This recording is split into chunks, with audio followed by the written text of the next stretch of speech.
It's not about tactics, it's not about midfield, it's about a reaction mentality to bounce back, show resilience, and get a result. Struggling, it's just not making sense. It's not making sense. I kind of feel like you're preparing us for disaster. Again, it's not about tactics, and then you're talking about discipline. But for you, how do you execute discipline without tactics? I don't really understand that. Like, how does one execute discipline without referring to the tactics, as in the game plan? It's not really making sense. There goes the optimism. Hello, I'm Hansi Parchment. You're watching Talawa TV with Crystal Davis. I feel like I'm from UK, you know. See the moonlights on the town. Whoa, I'm getting ready. Talawa TV is in the town. Whoa, I'm getting ready. Got a corner on the telephone. Yeah, this is the Ocean of the Messenger, and you're watching Talawa TV with the host and best Davis. Take it away. My Talawers, how are you all? Good afternoon, good evening, possibly good morning, all depends on where you are in the world. Welcome back to another live stream. Let me know how you guys are doing there in the comment section. I need to make some technical adjustments to my screen and we should be good to go. So let me know how you guys are doing in the comment section. Let me know how your week's going, how your week's been. It's Friday for me, so I've reached the end of the week. Thankfully, hopefully you guys are in the same position as myself, gearing up for the weekend. So let me know how you guys are doing. Let me know how your week's been.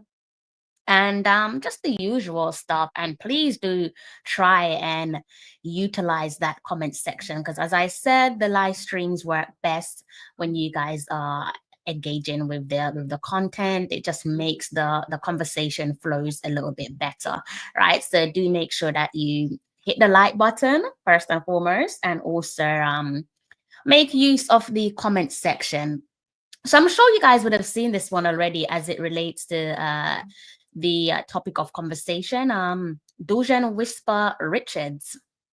And it's a topic of conversation. I'm not sure if I've spoken about this already with you guys, but it's definitely been something that I've always wanted to discuss with you all, whether it's, you know, you guys there in the comment section or some of you who prefer to just silently watch in the background and so on. But nevertheless, it's definitely something that I've always wanted to discuss pretty much since his move to Chelsea on the blue half of London. I've always had different ideas floating around in my mind, and I think tonight is like the perfect time to discuss some of that. You know, our very own Reggae Boy is no secret as it relates to his potential. He has so much potential at his disposal, but for me, there's always been that big question, you know, in the back of my mind with regards to his talent, which is undeniable.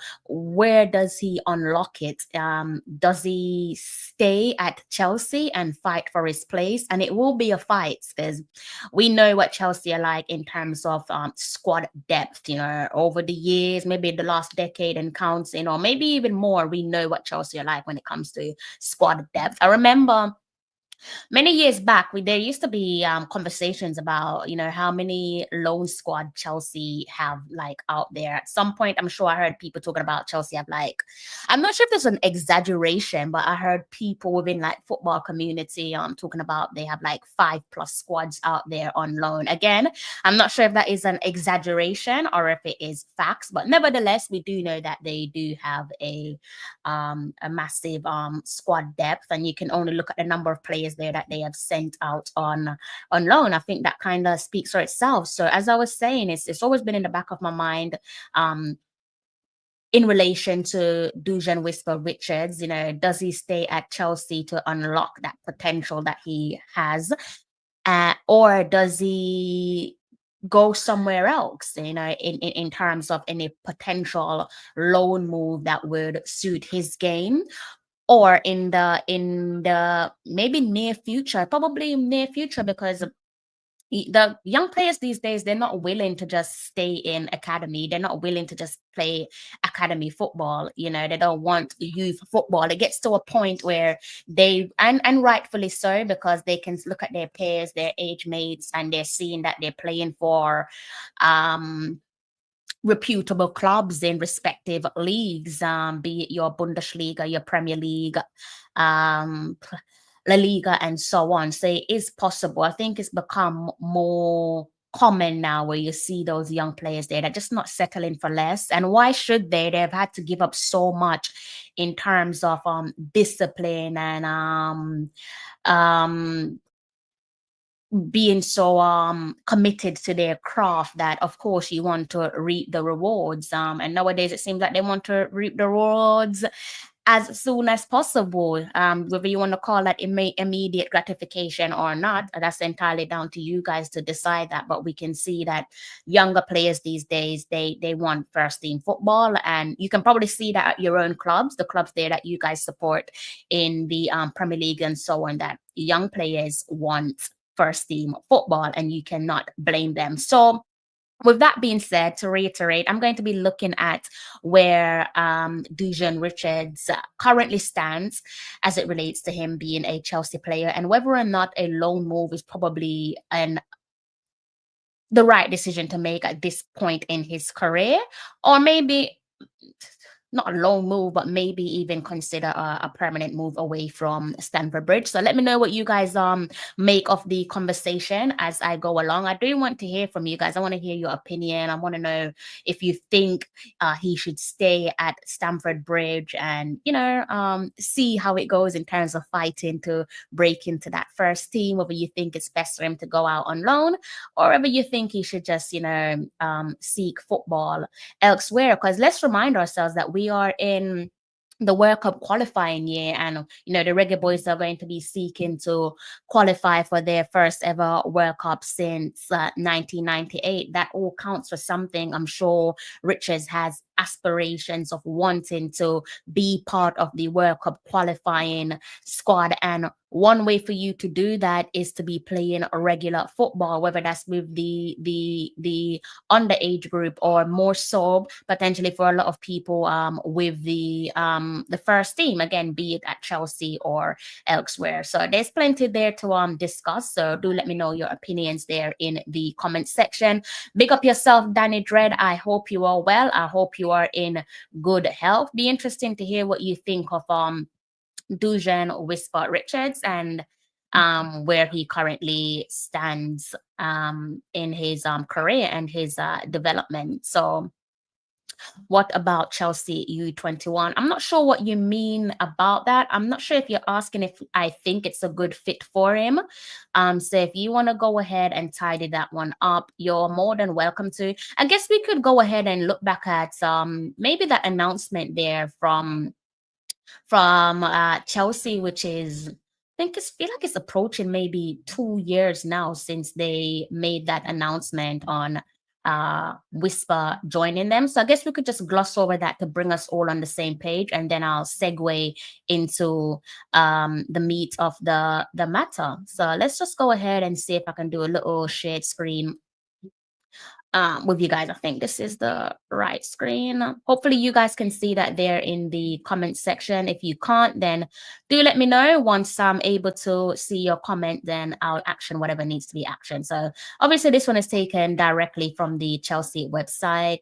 Dujuan Richards, one of our very own, a reggae boy at that. So it does say here, Dujuan Richards signed for Chelsea in the summer of 2023. So that will make it 2 years. 2 years, time does fly. Been been a Chelsea boy for 2 years now.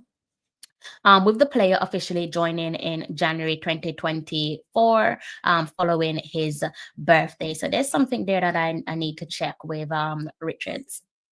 So that being said, come the closing of the year, so November 10th, he will be 20 years old. So there goes, you know, closing off on, I know technically he is an adult, but I always say once I can hear teen in your age, I still kind of look at you as a teenager. So he's closing off on Yes, officially he is legally an adult, but you're closing up on your teenage years because you're 19. He's firmly on his way to being a adult. So his 20th birthday is coming up on the 10th of November. So going back to that website piece there, you can see a couple of things there that's highlighted. A prolific goal scorer at youth level, a prolific goal scorer at youth level and nicknamed Whisper Richards was handed his senior international debut by Jamaica against Trinidad and Tobago in March 2023. I'm pretty sure we remember that one. His first start for the country came 3 days later against the same opposition, and he completed 90 minutes against Qatar just prior to signing for the Blues. Couple more key information there that we can just remind ourselves of as it relates to Dujuan, and then I will get into giving you guys my opinion on Richards being a Chelsea player. So it says here, born in Port Royal, the young forward developed into a full international at the Phoenix All-Stars Football Academy, which he joined at the age of 11. He gained experience of facing English opposition at youth level and at the 2022 Manning Cup, an under-19 competition regarded as Jamaica's most prestigious youth tournament. Richards, representing Kingston College, scored 31 goals and registered 19 assists. There's a reason why he's loaded as a star boy. At the start of his Chelsea career, he was in the U21 squad, and in the first two appearances, he scored 2 goals, and he looked to cement a regular place. By the end of the 2023-24 campaign, he had found the net 7 times in 8 starts and 5 substitute appearances. Injury affected his following campaign, and that's pretty much where we're at in relation to the that's a perfect note to end on. Injury there affecting his following campaign. Thankfully, he has made his way back from injury, and is looking in a good mood. If I can go ahead and find a picture there to share with you guys of Richards, he does appear to be in good mood as it relates to him now finally making his way back from injury. I think this is something there that's been on everyone's mind. A lot of people have always asked, what's going on with Richards? How's his injury going? It's been a lot of conversations and people just the usual, wanting to know how he's doing and when is he coming back from injury. So Danny Dredd says, yes, like how he is just coming back from injury. How long should he play? Good question. That's a very good question. Well, I'm hoping that I will be able to answer your question. So we've looked at the website piece there, a quick summary of his journey to Chelsea, mentioning there of the Phoenix All-Star Academy, what he did in the Manning Cup and so on, signing for Chelsea. They signed for Chelsea in summer 2023. So we're in 2025, making it 2 years since he signed for the blue half of London. So, and I'm just wondering what's next. I don't know what you guys make of the conversation so far, but I'm just wondering what's next. And the reason why I'm wondering what's next is because I can't help but to look at Chelsea's application in the transfer window. And it's not just this transfer window. I think we all know that Chelsea, they're a club that they are most certainly not afraid to spend. I think a lot of teams, fans from opposing clubs perhaps envy them because they're just not afraid to spend. And it's been like that since their takeover several years ago. It's just they have spent, and sometimes it pays dividends, and sometimes it hasn't come up clutch. I think potentially they might be one of those clubs there to watch, depending on maybe how they start the new Premier League campaign and some adjustment periods there for a couple of their players. But nevertheless, one of the things that really caught my eye as it relates to Dujuan and Chelsea is their activity in the in the summer transfer window so far. So if you're just tuning in, the best news there to start things off is to remind ourselves that a little star boy there, Whisper Richards, he is back up and running in training, thankfully, after being on the sideline due to injury. So the comment there on the screen, as I said, I am hoping that I will address your comment. Yes, Danny Dread says yes. How is he just coming back from a long injury? Should he play U20s? I think naturally when you're coming back from injuries, you can't be too demanding on the body, right? You can't be too physically demanding on the body. I think it's a slow and steady progress in terms of competitive minutes there under your belt. You're not going to be playing the full 90 because obviously the club don't want to they don't want to aggravate said injury or for a new injury to occur, right? And it's not far-fetched. It has happened before in football or just in sports. I'm sure they're going to be taking extra care of him, as should be the case. So again, back to Chelsea's transfer. They've been keeping an eye on their transfer. I'm pretty sure we all know how they've been doing in the summer transfer window. If you don't know, hopefully I'll be able to bring you on the same page as myself. So you can see a couple of the new signings there that have come through Stamford Bridge, making them officially a blue. Couple of the ones there, the new faces there, Jamie Gittins. We know about Pedro, the Brazilian Pedro. I'm pretty sure you guys have seen that it has not taken long for Pedro to get settled. That's what you call immediate impact. And for the players' sake, long may it continue. Be interesting to see just how impactful he can be on Chelsea's season campaign, as the new season is pretty much looking directly at us where Premier League is concerned, and obviously European competition as well. But we talk a little bit more about that later on in the show. So to reiterate, a couple of their new signings there. They got Jamie coming through. They've also got Pedro, as I said, Liam Delap, and Estavo. And with regards to their new signing, again, it is something there that I've been wondering in terms of how does this benefit Richards? Does it benefit him, or is it a bit of a hindrance as it relates to his development? And I'm not talking about immediate development, because clearly when you're signing on players like your Pedro and your Jamie and Estavo, and there's a few others there, it's quite clear that these are signings for the future. So, I'm not talking about like immediate now. I'm talking about immediate and long-term gratification.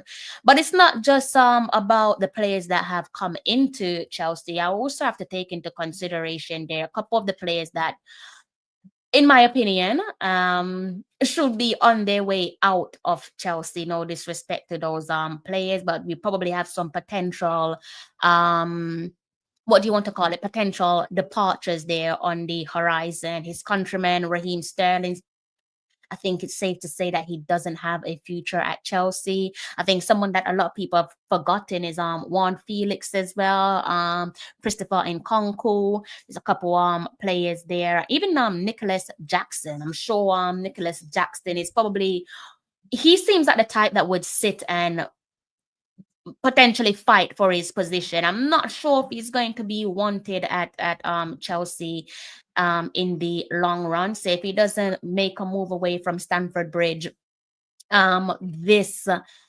summer transfer window, then maybe it's a case where he looks elsewhere in the winter transfer window in January.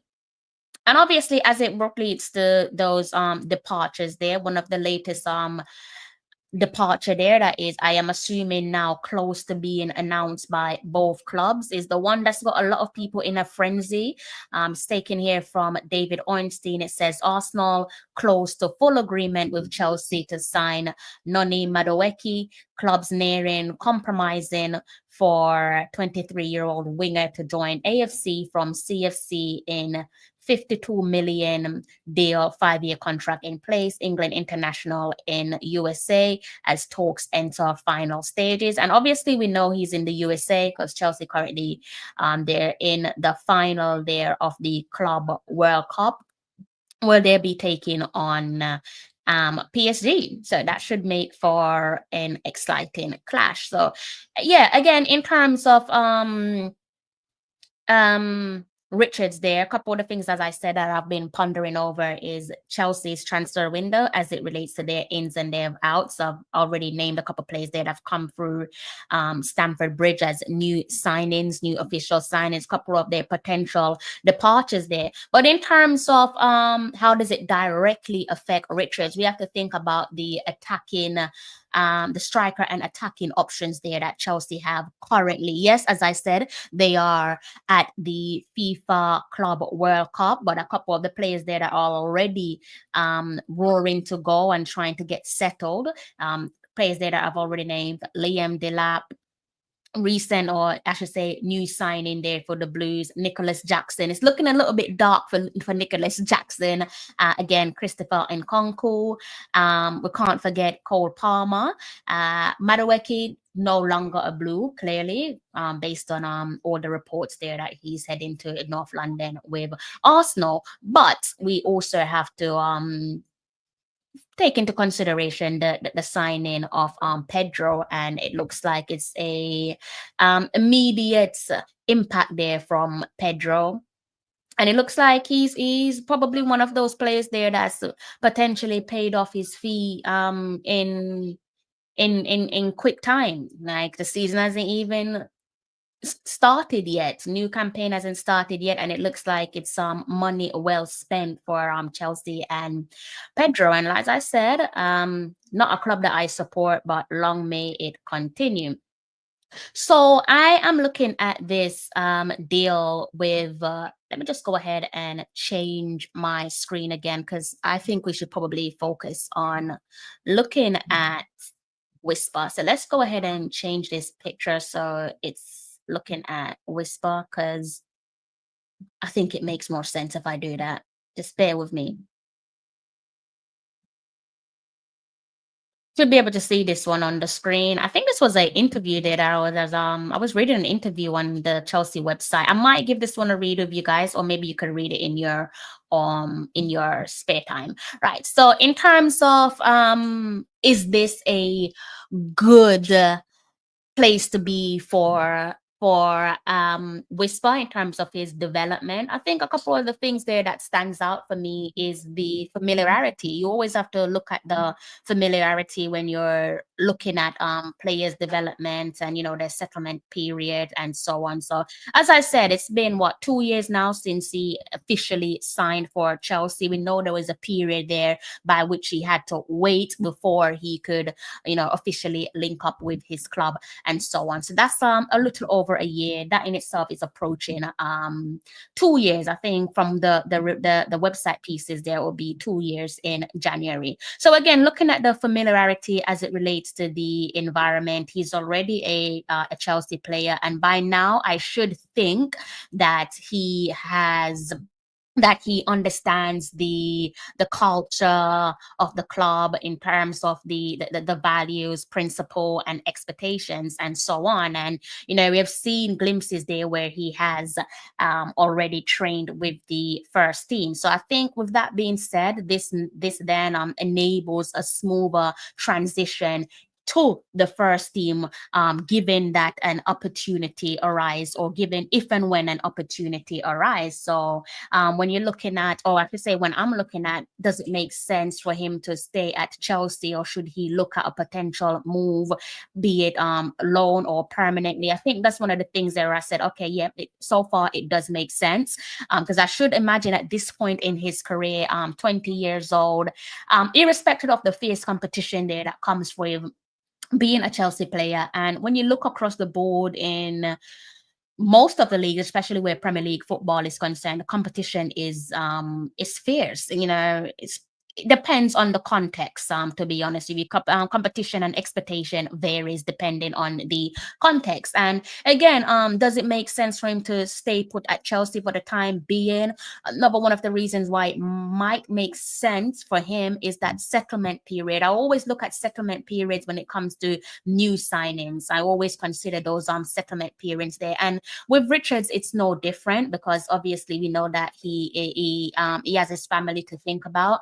And as the saying always goes, happy wife, happy life. You know, both him and his missus there, they have a little family of their own. So there goes that layer of security and peace of mind, which is it's important. I think to get the best out of players on the field of play, their mind has to be right off it. Like, they have to be conditioned well mentally. They have to be in a stable environment. And your household is where the stable environment should come from. That's where the peace of mind should come from, in terms of you being settled and, you know, at ease and able to perform at your level best. He's in a position there where he's playing for or belongs to one of the most successful club in world football. So that comes with its own personal desire in terms of wanting to push his way through into the first team. And not just that, outside of football, as it relates to family, he lives in a city that comes with being noted as one of the most beautiful cities in the world. It has an abundance of beautiful cultures, you know, when you talk about family and your loved one. And it does seem like that type, you know, 19 years old, teenager, early adulthood. He's going to want to go out there and live life. And where better to do it than in London, especially when you have your missus by your side and your little one, you know, the whole conversation, shop till you drop. I'm sure they've experienced that already.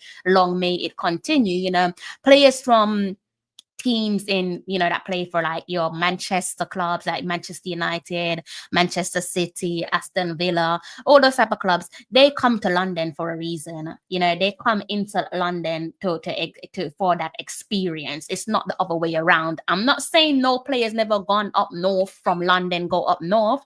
They probably have been, but I think it's more common for players up north to come to London there for the London experience. And he's already in the heart of that. And then when I look at the environment, glossing over the environment with Chelsea and Whisper, it's a wonderful position for him to be in. You know, he's around elite players, some of the best players currently. And what that means is that he is quite clearly, given when the opportunity does arise, as I've already said, that he's had the opportunity to be around first team players. So that being said, he has the opportunity to train alongside and also learn from established players within the Premier League, and also where international football is concerned. You know, he's got his club captain, Reece James. I'm sure that comes of great benefit to him.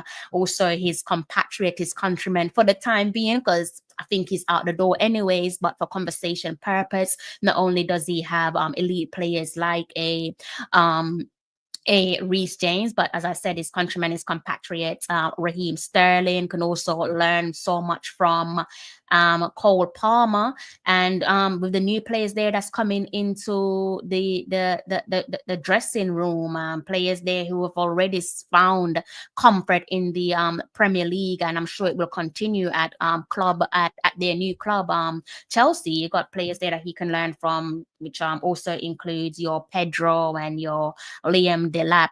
Funny enough, players there of, you know, who are closer to his age group, so I'm sure they'll have plenty in common with him. And not just that, aside from being around these elite players with your Premier League and your international appearance and European appearance, which I'm sure will make for invaluable mentorship for Richards, because he will need mentoring. Everyone needs mentoring, you know, whether you're a professional athlete or not. We all need mentors who have been there, done that, so that we can learn from them and, you know, take the best, take the good and the bad, and make it our own, and so on.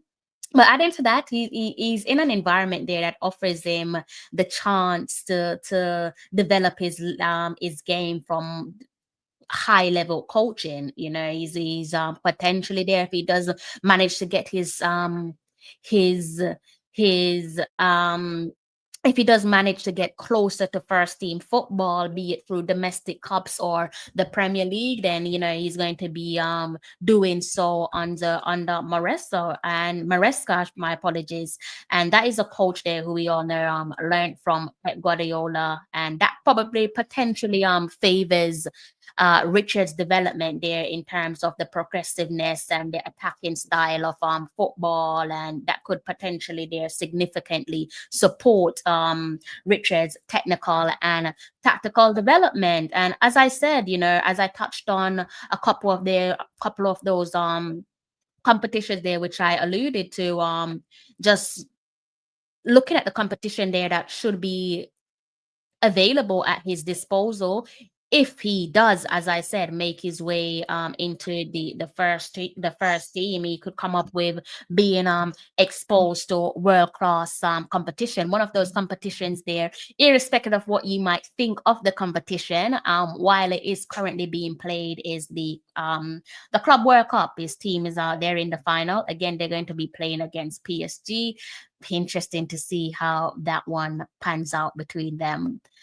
So yeah, he's in a position there where he can gain the exposure from playing in world class competitions, so like your Club World Cup, your Champions League.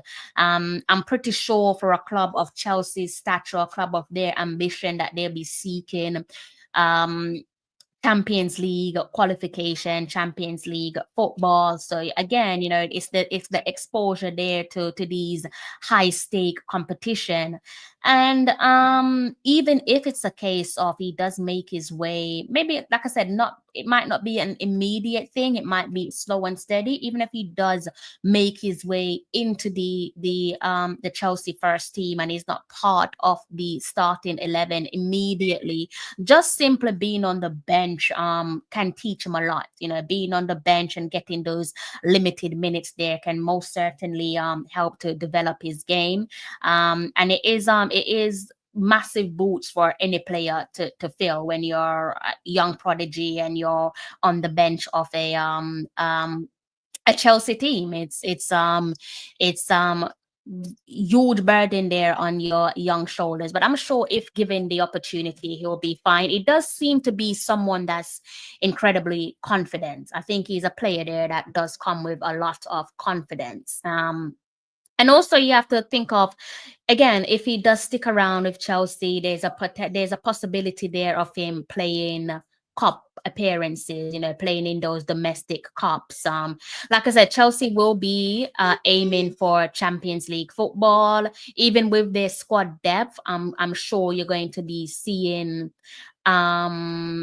rotation of some sort. So if he does stick around, again, maybe not for like the immediate future, I'm sure you could potentially, depending on how things go, see him make his way into being part of there's those squad list there for, let's say, your domestic competitions like your FA Cup, your Carabao Cup, and depending on where they are elsewhere in Europe, be it a return to Champions League or even Europa League, their starting 11 cannot play all those fixtures there across various competitions week in, week out. You're only going to be doing damage to the body. You want to protect your players as best as possible, and I'm sure that's something there that Chelsea will want to do. So in terms of the flip side to all of that, as it relates to whether Chelsea is the right club for him or should he potentially look elsewhere, again, like be alone or something permanent, I think one of the perhaps not so good reasons, not so good downside, I should say, with staying at a club like Chelsea. Again, when you look at their transfer activity, and the players that were already available to them even before they got active in this summer transfer window. Saying that to say, it's no secret that it is intense competition. It's an intense competition there for playing time. This is potentially, in my opinion, the most significant downside, or most significant drawback for Whisper. Chelsea is a club there that quite clearly they have some substantial investment there just in their in the current summer transfer window. And they've been doing so with attacking talent, like I said, Jamie, Pedro, Delap, Estavo.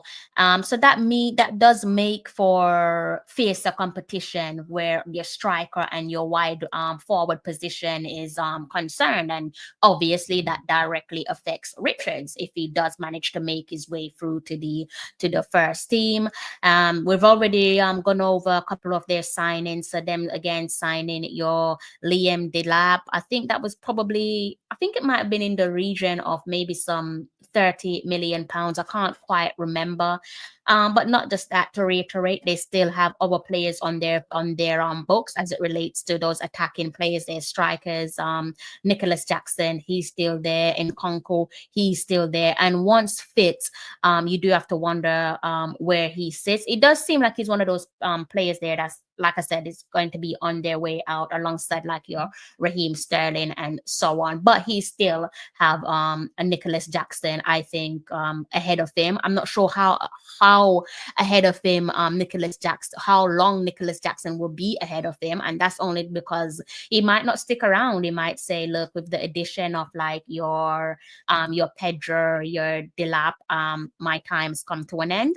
Or as I said, he doesn't seem like that player. I think he might, I don't know if it's a stubbornness or whether it's just pure confidence that he might look at a competition there with your Liam Delap and your Pedro and say, no, I'm sticking around. And obviously I'm speaking about Nicholas Jackson. But so saying that to say, based on the players there, in those attacking players there, those strikers there that are currently playing for the first team, I think it's safe to say that as things stand, Richards would be significantly down the pecking order. And that's not to speak down on the player. It's just the way that things are as it relates to him being at a club.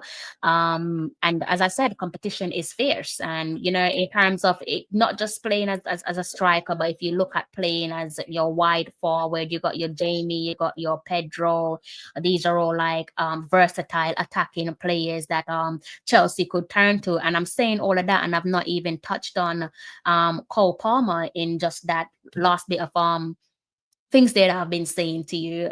Cole Palmer is a starter. I don't know who's going to take his spot, but he's no doubt a starter.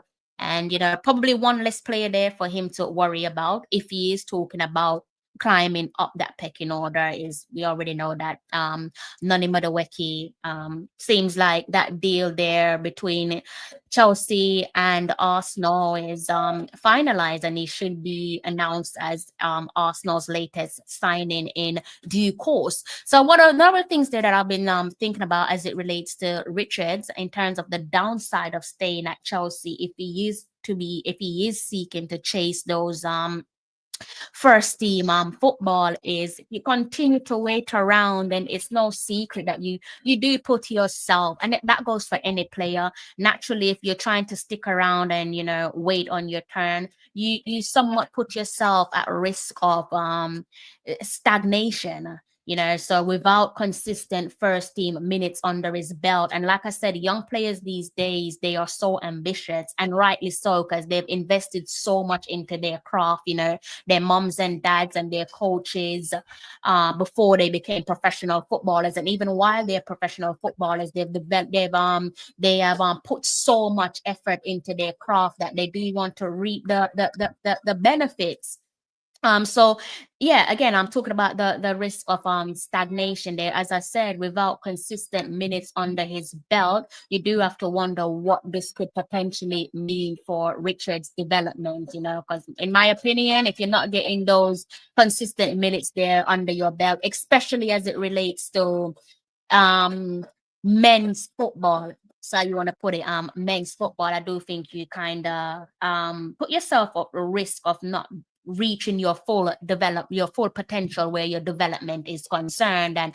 yes, of course, playing with the youth team where Chelsea is concerned, that's great. Training is also important to obviously supplement that, but there is no substitute there for competitive let's say competitive match experience at senior level. Being a and it's not a disrespect to the player, but just in general terms, being a training ground player for too long can no doubt hinder a young player's progression. I think that's the reason why again you see these young players being so demanding. Sometimes people say it's the work of their, what do you want to call it? It's the work of their agent. It's their agent that's being demanding, and the agent wants money, etc., etc. Probably a combination of the two: agents demanding, and also the player just wants better for himself. And again, you have to look at the manager, where Chelsea manager is concerned. I think his immediate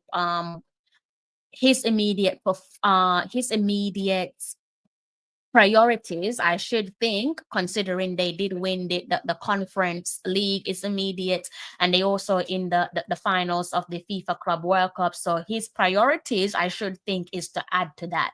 You know, I'm sure he is probably a manager there that values youth, but when you're at a club like Chelsea, the immediate priority is always to win. Like a lot of us spent years watching Chelsea win, you know, and we're talking about the biggest of honors, whether it's the Premier League or the Champions League. And I'm sure the club and also the manager wants to take them back to familiar heights. And you can see that that's their intention. That, you know, you look at their transfer window over the last couple of their transfer activity over the last couple of windows, and there is clearly a desire there to want to win.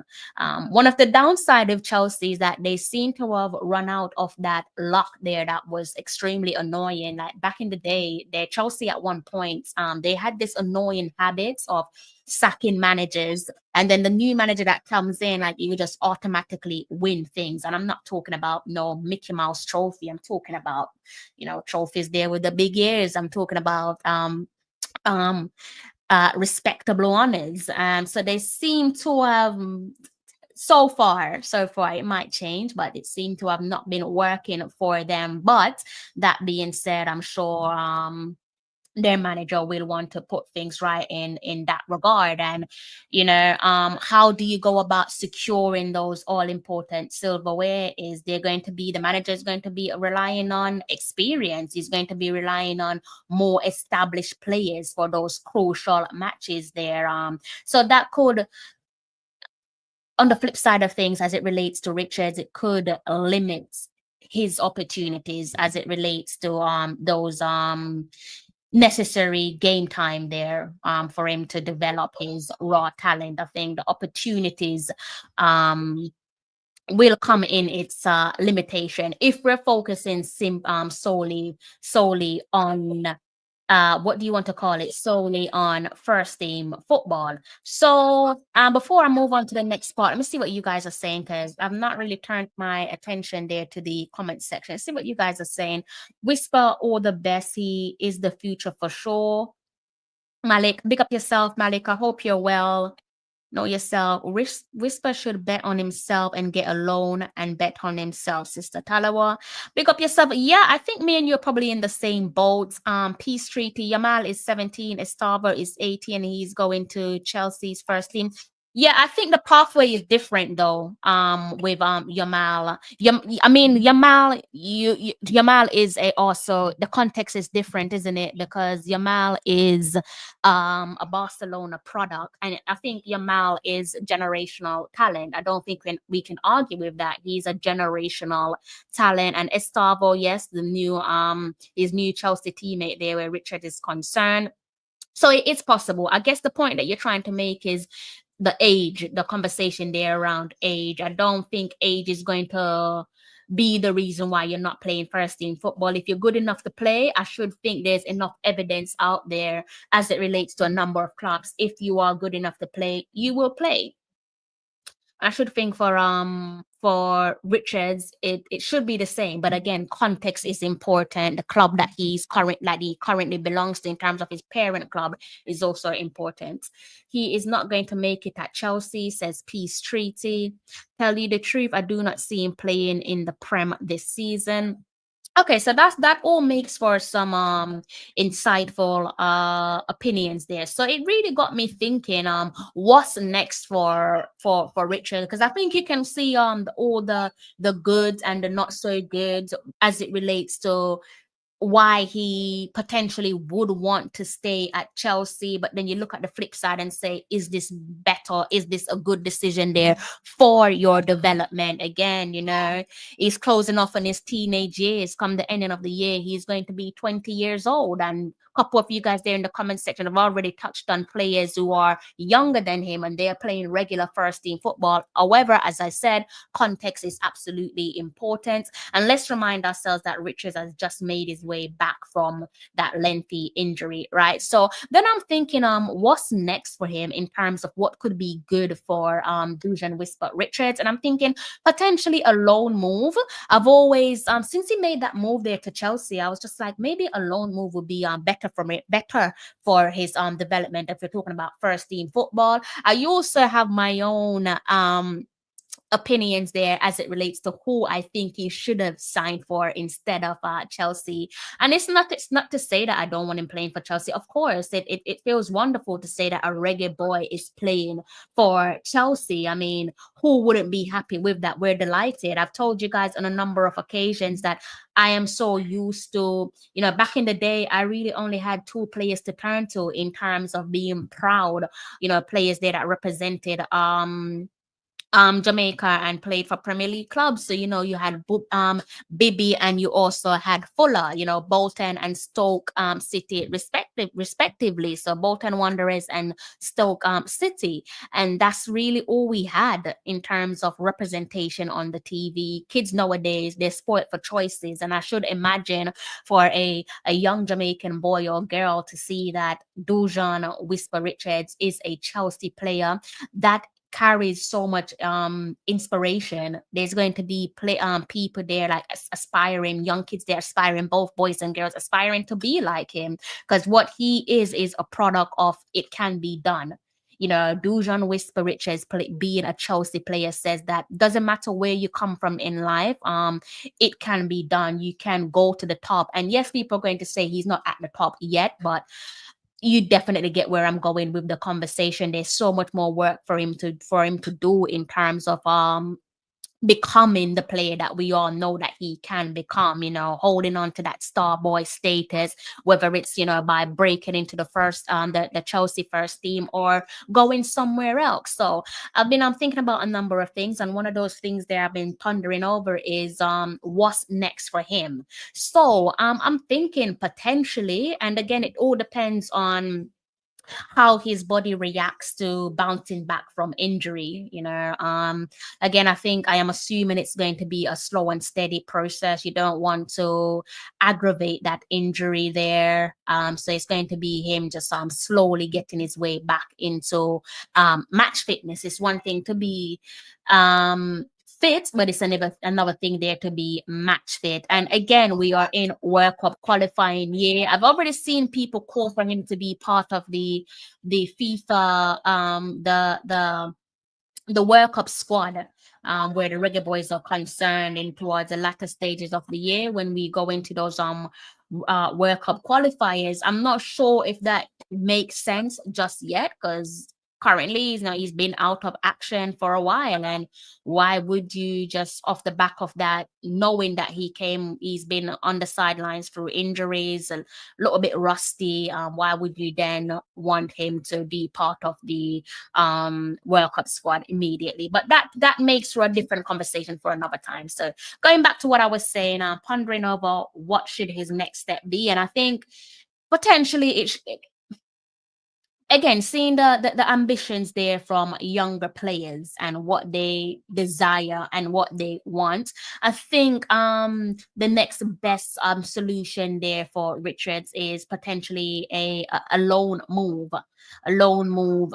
outside of maybe if he doesn't want to go outside of London, because as I said, he's probably settled as it relates to both him and his little family. But most certainly you can probably look at the Premier League or look at the EFL, look down, Championship, a League One, to see which club could benefit from having him play for them. And one of the clubs there that I always thought would potentially be a good fit for him is Crystal Palace. Always felt that a loan move for to Crystal Palace, I think could potentially hold some compelling opportunities there, and it also does come with its potential setbacks, its potential drawbacks, as with being at any club. I think, as I've quietly laid it out there for you guys, he's got opportunities at Chelsea, but he also has those drawbacks. And I think if anywhere he goes, whether it's a loan move to like a Crystal Palace or a permanent move elsewhere, the situation is more or less going to be the same. You got your opportunities and you got your drawbacks. But in terms of the opportunities there, let's see. I'd be interested to know what you guys make of any potential loan deal. Which club do you think he should consider going on loan to? Like, again, end of the year, he's going to be 20 years old. He can't keep on playing for Chelsea's youth team. At some point, if the first team football is not going to come from Chelsea per se, then it has to come elsewhere, be it loan or a permanent move away from Stamford Bridge. And from what I can gather as an outsider looking on, he does strike me as an ambitious individual. So let me know in the comment section where you think he should go to develop his craft. Do you think he should stay at Chelsea, or do you think he should go somewhere else, as like I said, like a Crystal Palace, or maybe even to another club? So what are the benefits or the good there from signing for a club like Crystal Palace? The most obvious one is Premier League exposure. Debatable as to whether or not it's more attainable to do so at, maybe it's not debatable, but I'll leave you guys to decide that, at Chelsea or at Crystal Palace. But as I was saying there, one of the most obvious benefits there is the Premier League exposure. Playing in the Premier League does come with invaluable experience. It does come with invaluable benefits there, even if it is a loan. I think for any young player, it is invaluable to support their development. Playing men's football is different to playing youth football. You talk about the pace, the physicality, and the quality of the opposition. It's different to playing your youth football. And I think it's also no secrets there as it relates to the pace and the physicality and the quality of the Premier League. Arguably, debatably, whatever way you want to spin it, it is, for some people, it's unmatched when you compare it to different leagues in the world. And if he could get himself to like a Crystal Palace, where nothing is guaranteed, but if he could get himself to like a club like a Crystal Palace, where he's going to be registering more minutes under his belt in the Premier League week in, week out, that's invaluable experiencing. And I think it would help to accelerate Richards' learning development significantly, more so than if he is to stay and stay at Chelsea and continue to play youth football. And the reason why I thought of Crystal Palace is we all know that Crystal Palace, there's certain clubs that have a relationship with each other.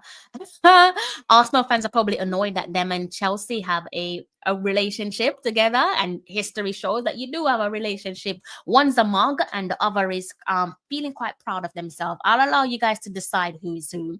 But even with a club like Arsenal and Chelsea, they've got some working relationship with each other. And aside from that, for the purpose of the conversation, Crystal Palace and Chelsea definitely have a good relationship. They've got a good track record there of successfully integrating loanees or permanent transfers between club to club. So a couple of the players there in recent years that we can think of is your Ruben Loftus-Cheek, your Conor Gallagher, Mark Gui. They've all had successful, be it loan spells or permanent move from Stamford Bridge to Selhurst Park, and you can see that the development into these players from their parent club, it has helped to pay dividends. There was a player that was on loan at Chelsea, at Crystal Palace last season, and went back to Chelsea. I think it might have been Trevor. I don't know, maybe you guys can correct me in the comment section. I'm almost certain that Trevor is one of those players there that went to Crystal Palace and loan and then recalled to his parent club. So it does pay dividends there. I think they do have a good relationship going. Hence me looking at Crystal Palace and saying, you know what, if there's going to be a delay there pertaining to minutes under his belt where men's football is concerned, maybe a Crystal Palace is a club there that could benefit from a deal both for where player and club is concerned. And you know, to go over that, the opportunity there for game time, as I said, nothing is, someone's saying something in the comment section, you're asking for a link. Okay, I'm going to put the link in the comment section. So as I said, nothing is guaranteed. So even if he does say, okay, a loan move will benefit him at this point in his career, there's no guarantee that he's gonna go to a Selhurst Park and be guaranteed minutes in the Premier League week in, week out, or even in those domestic cups. Let's remind ourselves that Crystal Palace, the current winners or holders of the FA Cup, one of my favorite trophies. But so while minutes and playtime isn't guaranteed, especially when you're looking for more let's say an opportunity there that will help to foster your development. I still think, based on the track record there between club to club, where Crystal Palace and Chelsea are concerned, that it does make for a good option there for Richards. I'm sure there's so much more that he can learn from, again, being around first team football, men's football, more so than to be sticking around with youth football. So and then obviously, as I said, as it relates to nothing being guaranteed, it's not like for like. So in terms of the competitive environment there, it's not like for like. It's no secret. It's not, the Chelsea squad is more competitive than the Crystal Palace squad. No disrespect to the Eagles, but it's just the way that it is. So, you know, despite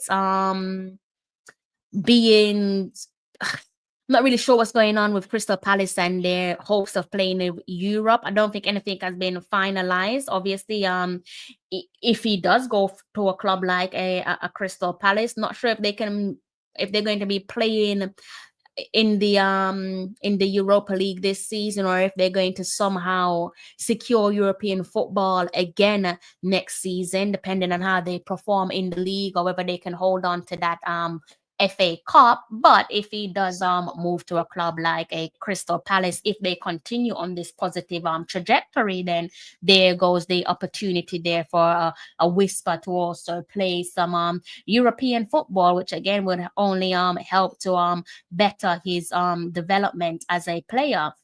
And again, if you're playing first team football in the Premier League or across European competition, you're facing stronger opponents week in, week out. It's a stronger competition there in comparison to your youth football. So that's only going to push him to improve as a player and also as a person as well. So quite similar to reasons why potentially going to a club like a Crystal Palace probably wouldn't make sense to him. It comes back to the fact that nothing is guaranteed in life. In life, nothing is guaranteed, and even when you're looking at a club of Crystal Palace stature is still the same. They still have intense competition for playing time. Again, when it comes to players considering where to go, that's always going to be a significant drawback. A manager can tell you anything so that you can dot the i's and cross the t's. They can tell you that you're going to be playing in the league or domestic competition more so week in, week out, without a doubt, and then you could go to the club and realize that it's far from that. So again, as it relates to those intense competition, they're probably the most significant comeback. But I think he also has to take into consideration there that Chelsea have invested heavily into some new players, so that's worth his consideration as it relates to whether or not it makes sense for him to stick around or go elsewhere.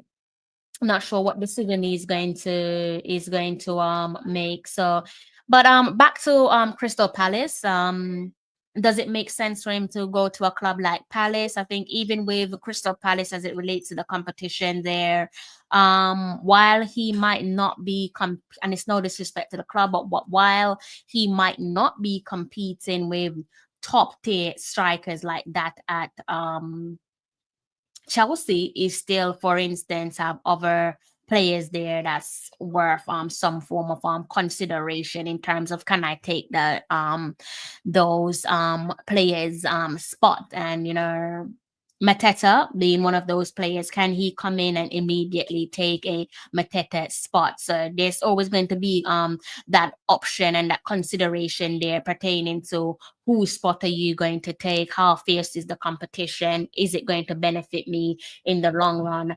And then it comes with some of the natural things that comes with moving from one club to another and subsequently playing first team football, especially when you're playing in arguably the best league in the world, Premier League football, playing in the Premier League. I think we can say, if we're being honest with ourselves, that it is unforgiving.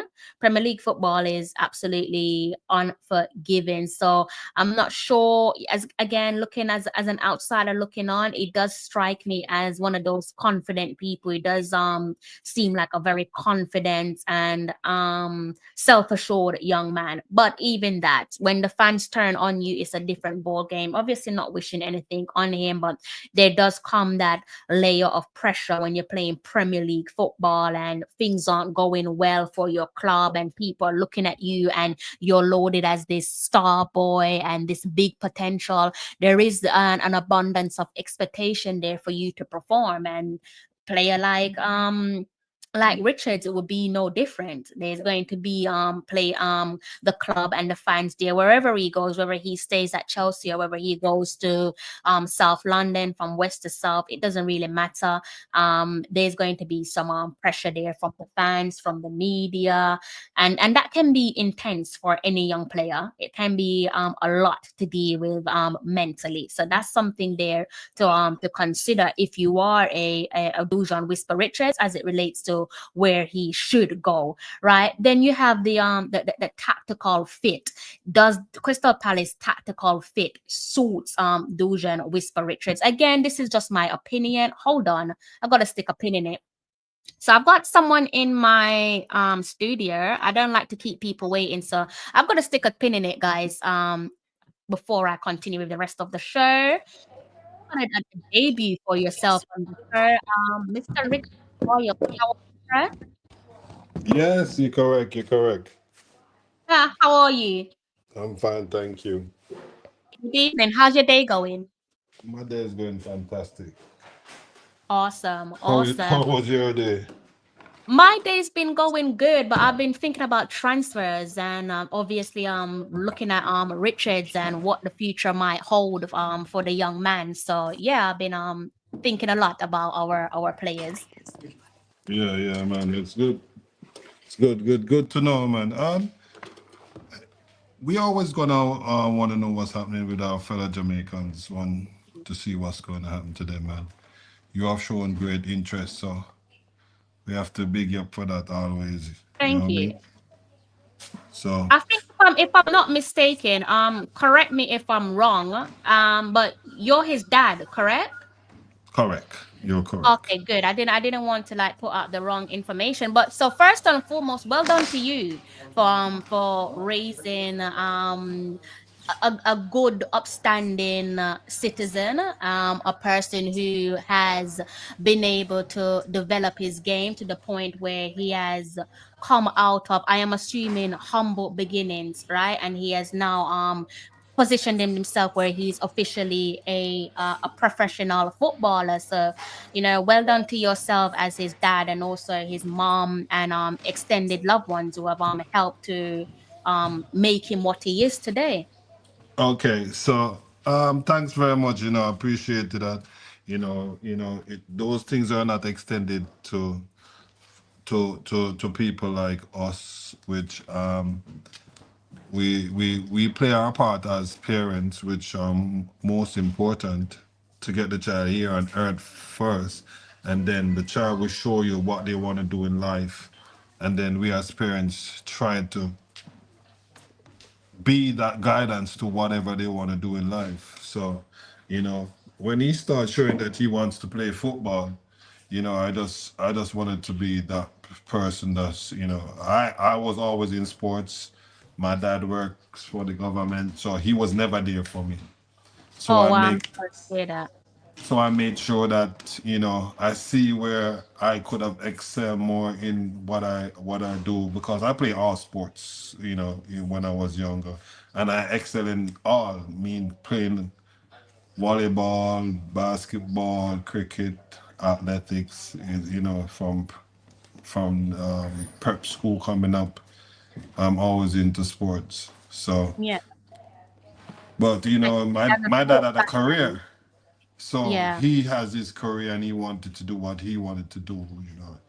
So I understand that now, know that I'm a father, knowing that when you want a career and you have to balance both. Some people can do it well, some people can't. So yeah. hence, I my dad just wanted to do what he wanted to do, and I made myself when I start having kids. I'm not gonna do that. I'm gonna be there for my child as best I as love possible. that. I love that's so refreshing to hear, and thank you so much for echoing that, because I feel like my generation, and most certainly your son's generation, I feel like that is where we're at, and it's wonderful to hear that your generation or someone like yourself carries that mindset, because I think unfortunately so many of us can relate to you where obviously we're not blaming our parents, but so many of us grew up with parents that chose their job over us. There's different reasons. I'm sure they didn't do it to hurt us, but they prioritize work over their own kids. So it's so refreshing to hear someone like yourself say, well, actually it was the other way around, that my kids came first before Yeah, work, and look at what it's led to. Like, how do you feel to yeah. know that someone that you helped to bring into this world is playing for Chelsea Football Club? And that's why I asked you for the link to come on, because a lot of people were saying that, oh, he's not gonna make it to the first team. He's Mm, not gonna make. People were saying he was never even gonna be signed to Chelsea, coming from yeah, schoolboy football. So true. these are the things, and I mean, I grew up knowing that I would never see a black man the president of America, and these are some of the things, in Yeah, another thousand of years from now, that black man would say that people may think he's Jesus, like, oh, that happened 1,000 years ago, and like, nah, yeah. no black man has ever been the president of America, but it did happen. So we just have to I mean, this is a glorious thing that happened to me as a family, to his family as well, you know. And we just, as a nation, need to just try to cherish it as best as possible because, you know, at his age, you know, people love Yamal for who he is just because he's Yamal, no care what age he is. And on the Yeah. flip side, here in Jamaica, you're like, oh, wait your turn. You're not ready yet, or something like that. When the rest of the world is just they're just educating the ballers to be Mhm. professional. And you know, in growing up my sons, you know, I just grow them to be professionals. And along the way you find other kids that need the help and we just continue helping people regardless, no matter what. I'm just here to help kids get to what they want, to elevate, empower them to become a Yeah. professional. Yeah, that's interesting that you've said that because what does being a professional look like to you? Because I wonder, and I think that's one of my worries for Whisper because he's in, as I said earlier on in my live stream, he's living in one of the most beautiful cities in the world. You know, players from your Manchester and Manchester United, Liverpool, Man City, they come into London for that London experience. So what type of um examples have you given to him in terms of how to maintain that professionalism, so to avoid being distracted? Because for some footballers, the reason why they don't reach their desired destination is because of that lack of professionalism. Okay, I mean, being a father of a potential superstar, you would say, you Mm, don't get a manual to teach you how to do that. mm, It is not something that you you you learn as you go along, and then things will structure itself. So hence you have to put God first before and foremost. So sometimes I myself don't even have the answer. I don't know how. And I have yeah, to pray to God and say, Father God, help me to know how. And sometimes it sends you to do your research and then you find out the know-how. You know, even if yeah, it's not even a book about football. So for instance, you'll be reading the Bible and it will tell you things that like, okay, this is the part of life. So even when my son was growing up, he didn't like waking up, but he's always 2 hours before training now because that's part of being a professional, and I instilled that in him from a very tender age. So when he yeah, reached to that point, he was like, raw. This is what my dad was telling me. I still get up 5 a.m. every morning, no matter what. And wow, that's just instilled in me. It's still stuck. So it's yeah, going to be repetitively, he's doing it. It's going to make sure. So he know that he has to be in training an hour before training time, things like that. And that's part of being professional. Don't pass no one when you're walking in the garage. Even the man that sweep up the street, you're saying good morning to go straight to on the pitch, and you yeah, say good day after you left that and go back home. You know that's what football does. You said when you're a professional, all you're gonna do, you're just gonna train so hard. You just want to see that bed and sleep when you're done, and that's it. And yeah, it wasn't hard for him to be a professional because you're already growing him to be a professional. So it wasn't mm. hard for him to turn a professional. Yeah, I can see that. I always wondered, like, and it's probably a combination of things, though. But where does he get that confidence from? Because I think even if you're just coming across him, you can see that he's extremely confident, and you need it because there's a fine line, I believe, between confidence and cocky. And when you talk about some of the all-time greats, people probably confuse the two. Some would say, "Oh, this player like a Ronaldo, he's cocky," or a LeBron James, he's cocky. But you do need that self-belief and that confidence to take you right to the top and keep you there. So where does he get that confidence from, and how does he maintain it? Because I was a childhood superstar. You know, no people didn't know that. You know, Wow. I ran for Jamaica. I played basketball for Jamaica. So it's working out. Say my first love of sport was boys champ, boys and girls champ. You heard about boys and girls champs? Yeah, definitely. That's Right, the and birthplace. If you can right, conquer that, then you can conquer and the at world. 12 years old, walking out there for KC, you seen 35,000 people cheering you on. Think about that. Wow. and and that's why Jamaica can perform the way they do at a greater stage, because from a younger age, from primary prep and all that, we'll be running all primary, all prep, parish champs.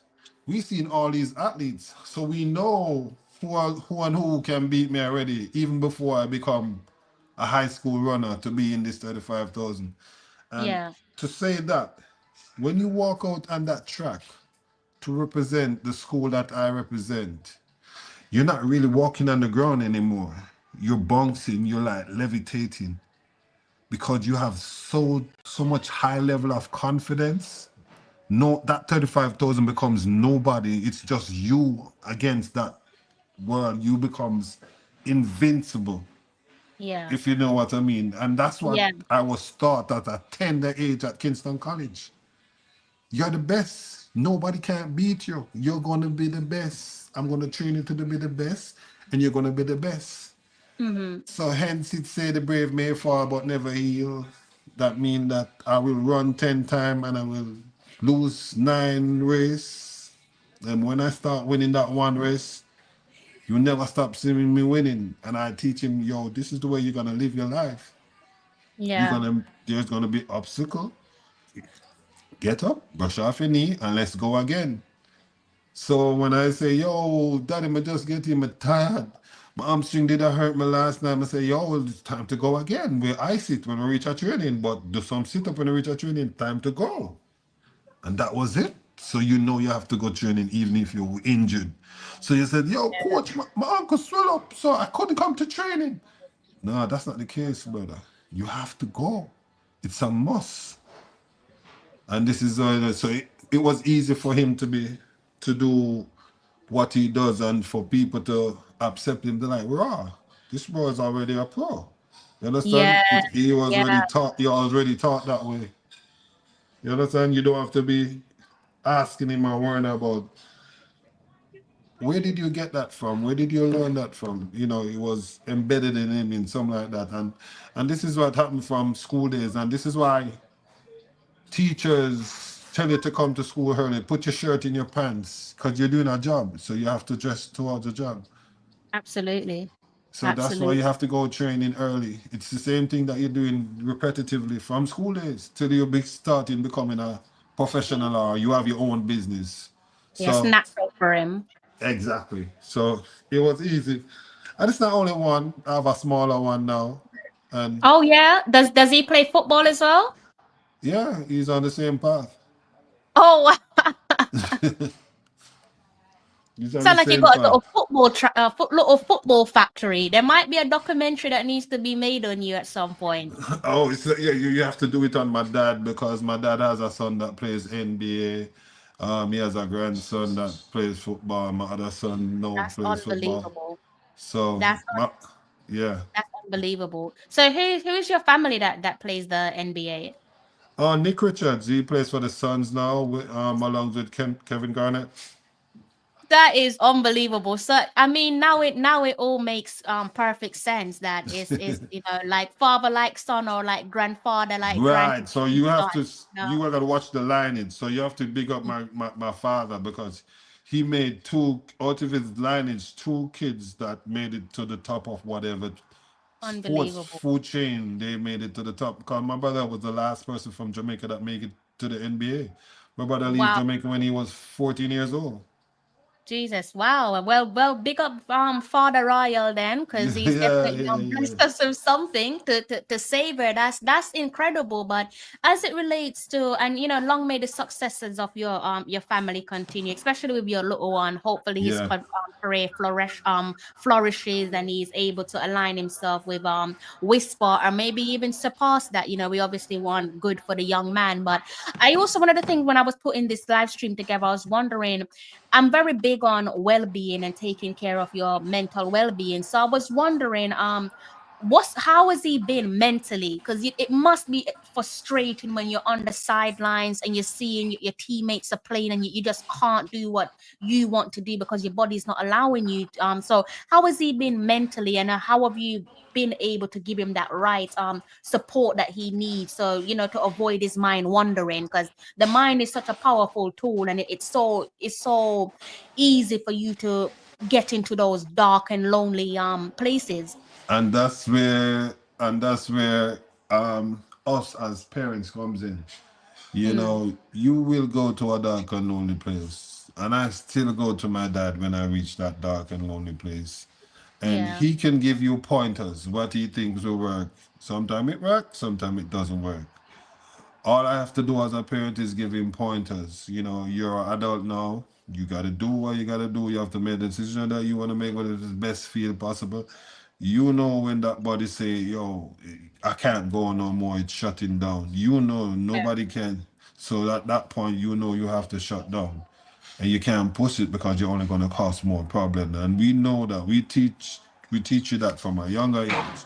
So you just have to So he's not a player that you you can demotivate him because he's telling you before he's going on the field and like, yo, who's the keeper? Oh, you're the keeper, may I score 3 points you today? You're the defender, may I salad you 4 times today? Oh, you're the left back, may I run past you all day today? You can't stop me. So he's that player that will talk to the even before it's a mental battle with him and whoever is on that pitch before they even play. So Yeah. he puts like that and like, you're the defender, you're slow, man, you're too slow.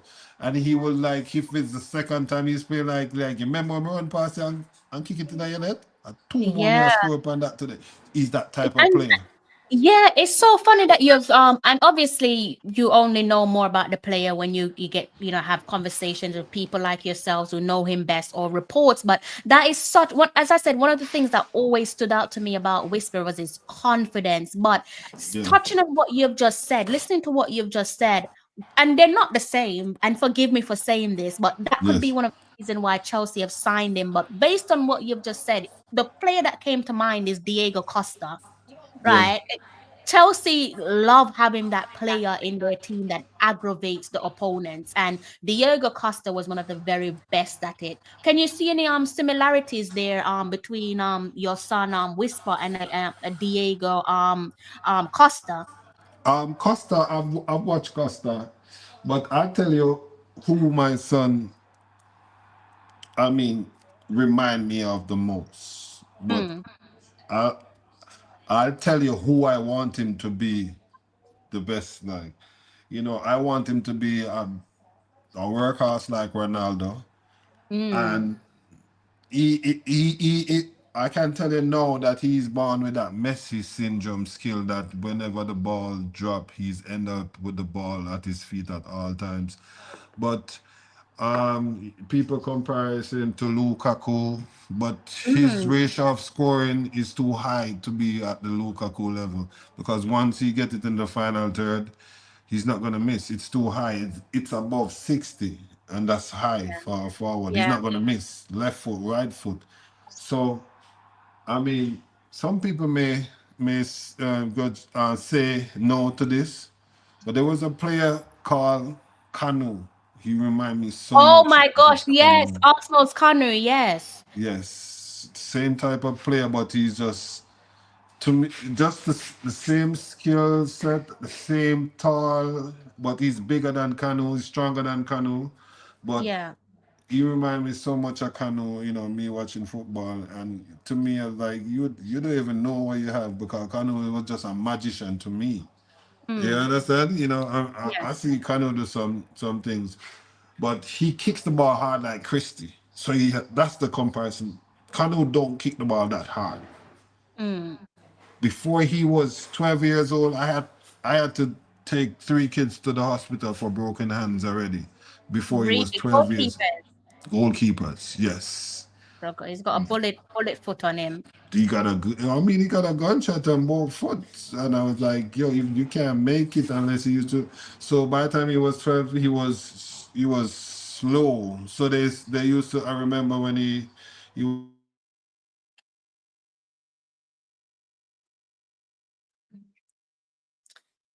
think we might have lost Richie for a brief period there, guys. I can see you guys in the comment section. Definitely not ignoring you. So do keep the conversation going. I wasn't expecting Whisper's dad to jump on the live stream, so it's definitely a privilege and an honor. We might have just lost him temporarily, but hopefully be able to come back on the finish off the conversation. He's still on screen. Hopefully be able to jump back on. But yeah, it's interesting insight. I think we all knew of Whisper that he is a confident individual, and based on his dad's description of him, and like I said, moms knows best, dad knows best. No one's going to know your child better than you, or shouldn't know your child better than you, especially if you've been the one to help grow and develop them. So, but the way that he was describing Whisper, definitely I just got a call, so it cut off. I'm sorry about that. That's okay. That's okay. Yeah, please continue. Yeah, I was saying that when when just to see that somebody's asked if he's two-footed, just when he was growing up, he was always mostly left-sided, and Yeah. I used to keep on telling him that when they see you left-sided, they're gonna block it. So when it go on the weaker foot, that's the foot you swing the hardest. So if you swing the left foot that hard, the right foot have to swing 2 times hard. But this time you're gonna point your toes down and lock your ankle. You turn your instep into. Well, I always tell them turn your instep into a wall. Then so you lock your ankles, point your toes down, and turn your instep into a wall. Then you bust it. That's all I tell them to do. So that right foot, when that right foot is coming over, it's coming over with a lot of might, a lot of power. Makes itself unpredictable as well, isn't it? Because they don't really know which foot he's going to strike it with. Exactly. Yeah, Exactly. So I love that, and I do like the relationship that you guys got going. I think our community needs more of that. Our community needs more father and son relationship, mother and daughter relationship, just yeah. parents like being parents to their kids, because your friend is not going to give you the best advice at all times. Sometimes your friend's only going to tell you what you want to hear, not what you need to hear. And that's one of Yes. the things I worry with Whisper. I'm like, you're playing for Chelsea, one of the biggest clubs in the world. I don't know his circle, but it's something that I wonder about and worry about, because I'm like, you don't want, when you're doing wrong, and I'm not saying he's doing wrong, but if he ever finds himself doing wrong, I don't want there to be people around him that's just telling him what he wants to hear. So it's good that he's got someone like yourself who will just tell him this is might not be what you want to hear, but this is something that you need to hear. Do you understand? Yeah, exactly. And I don't sugarcoat. Sometimes I'm too hardcore to tell it like, yo, you're too slow. You're not gonna make it. Don't come back. I'm too Yeah. hardcore to say that at the point. At one Oh, point, my younger son was like, he didn't want to go to training and all that. And it comes a time now, he's waking me up to go to training. I was like, wow, things change. yeah. You know what I mean? They at some point they're gonna decide and they know what they want to do. And they're gonna go ahead and do it, and they're gonna show that interest. This is what I want to do. And you as a parent just have to just be there and guide them along the Yeah, way. that's amazing. I have to ask you though, like, why Chelsea? Because I had so many other clubs. I'm just like, why didn't he sign for this club? I Why mean, didn't he I have support? nothing to do with. I mean, his upbringing and all that. I have nothing to do when it comes on to where he goes or what he decide and Oh yeah, because that comes down to the agent, isn't it? right. So I mean, he decide wherever he wants to go whenever. I have never decided for him which Yeah. team he wants to play for since the moment. Let me tell you a little bit. He started playing football when he was 4 years old. Wow. Under 15 when he was 4 years old. He didn't know what he was doing or nothing. He didn't know He was nothing on that the 15s at 4. at 4 because Port Royal is a small place. It only have 2,000 people. Mm, So you couldn't find for 4 teams, you couldn't find enough 15-year-olds yeah, because the yeah, community is yeah. too Makes sense. small. So he ended up playing at that age. But it's so ironic. Most of those 15-year-olds and 12-year-olds that he was playing with was his cousins or his uncles. or his brother. So it's like one team have 7 family member on it. So they keep giving him the ball. Keep giving him Yeah. the ball. So, you know, he start loving it and he start getting better, he start getting better. But, you Yeah. know, to put that part of that, to put it in a nutshell, he had a cousin that was playing for Harborview, you know, and we have a summer league like this year. It's called a corner league. It was my virgin that owned Gloria's seafood restaurant, Oh, Cecil. nice. I've been to Glorious. Yeah, that's my virgin. He owns it, and he used to keep a summer league, and that's the league that Whisper started play ball to the developer. You know. So this kid was playing the summer league, and he was running off, and he was like, "Where you going?" Oh, I was playing. He's going to play under 13 for Port Royal. So Whisper said, "Yo, daddy, I want to go." Like he asked me for fare to go try out for Harborview. He left Port Royal, took the bus. I didn't take him. He's the one who made that decision that he wants to start playing football for a club. Wow. So he took the bus, came back, 10 years old, is under 13. You know, all of these boys are playing for big Premier League teams and they're already club and he's from Port Royal. So he came back to me today and he said to me, "Yo, daddy, I made the team." Coach said, "If you come back, sat them." It was like, "You met the team? You're 10, Dujuan. What you mean you met the team?" He's like, "Yeah, daddy, I met the team. Yeah, man." And I said, "All right, man, I'll come with you tomorrow." So we went to Harborview and I was there standing up and all that.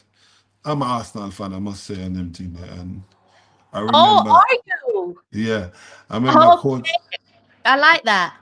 I remember Coach Geraldine say, "Yo, there's that little kid that is smaller than everybody in an Arsenal jersey. He's phenomenal." I'm just a Oh, parent standing behind these coaches. I'm seeing Clyde Giardini and Cindy McFarlane. I'm seeing these people on TV. I don't know them. I was like, okay, when I get good judge on them, I was like, fine. Came over back, they signed him like that. We're gonna sign him. So his first year at Harborview, he sat on the bench at 10 years old. And when he sat on the bench, yeah, he had like players like check Daniel Gordon there, Tyreek Ziminis, Kevon Wilson, that's Pele Wilson's son, Denzel McKenzie. These are all players that make it in the Jamaica under 15, under 17. So, man, these are all players of his age group that are excel to mhm. today's date. That under 13 team was star study. So he was to come off the bench fully. But when he comes off the bench, I said, "You see, when you come off that bench, you have to make your mark. Because it's only a chance you get in that.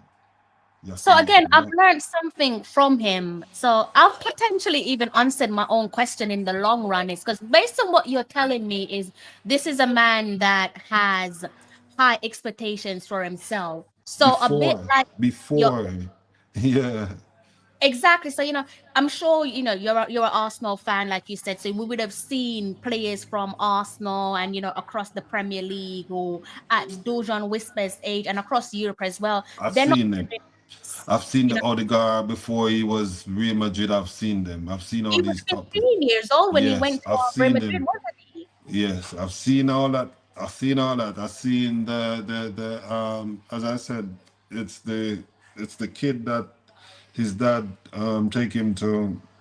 He was at PSG. Now he's at the Salzburg Red Bulls.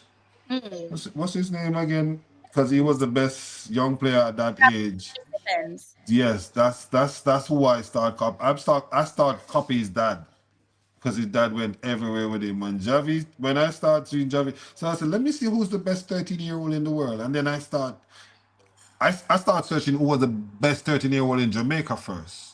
And it Yeah. was at the time it was Burkett, Brian Burkett.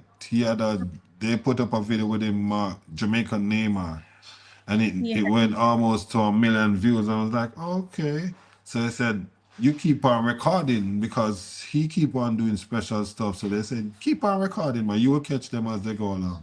So like, Yeah. wow, I keep on catching these stuff. Like this youth is different. But I tell you what, when he was your baby, for me to, because I'm always a man on the streets and all that. For me to go on the road, all I have to do is put it on a football channel and it'd be quiet. And that was, I wasn't even realizing it then. It's like afterwards, I was like, wait, what? A long time that you tell show me same love ball, you know. His first Yeah. picture was with a football. His first Wow. picture in life is with a football. Wow. And I have the picture up to today. I was like, yo, something along the line, you know. It was Dujuan always he used to sleep with his football, hug it up and sleep with it, and they used to take pictures and laugh at him. Like, what yeah. he must sleep with the ball. It's like, take the dirty ball out of my bed. They're like, what? What? But I didn't even Ball know is that his life. Literally, ball yeah, is life. that's his life. That was his life. You know, and I remember when he was 11 at the time, playing for Harborview, and it was a Sunday. So where I live, you know, I would have to show you. At the time, in Port Royal, I could see the football field from where I live because it's upstairs. And my cousin would come and wake me up and say, "Yo, come here, look. That's Whisper out there kicking free kick and scoring and celebrating while his mother sent him for dinner." But that free kick wasn't with no ball. It was Yeah. imaginary. He was imagining he was kicking free kick and celebrating in a Wow. big stadium. He was Dreaming of. 11. Yeah, he was dreaming about it. And my cousin wake me up and say, yo, you know how long am I do it? I said, may I see how long am I gonna stay out there and do it for? He's Oh wow. doing it repetitively, taking a free kick on that D on the right hand side of the free kick with them left foot. He's been doing that since he was a baby. Yeah. But And he it's never got said, well, sorry to interject, but he's obviously got that natural desire as ourselves to want more. So is it far-fetched for anyone to be looking at him and saying that he's not going to be different to your Javi Simmons and he's not. even like your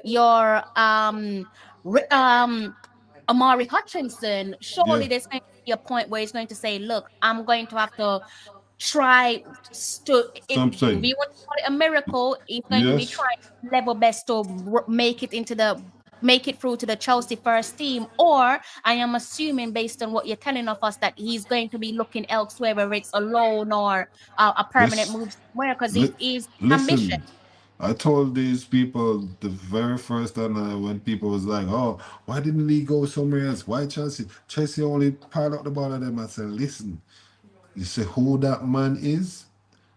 It could have been 1,000 people in front of him. Don't tell me about no Nicholas Jackson. Don't tell me about no Nkunku. Don't tell me about no Madueke. He will surpass them if you give him the chance." Mm, Just give him that one chance and I'm not dead. Me, I tell you yeah, that.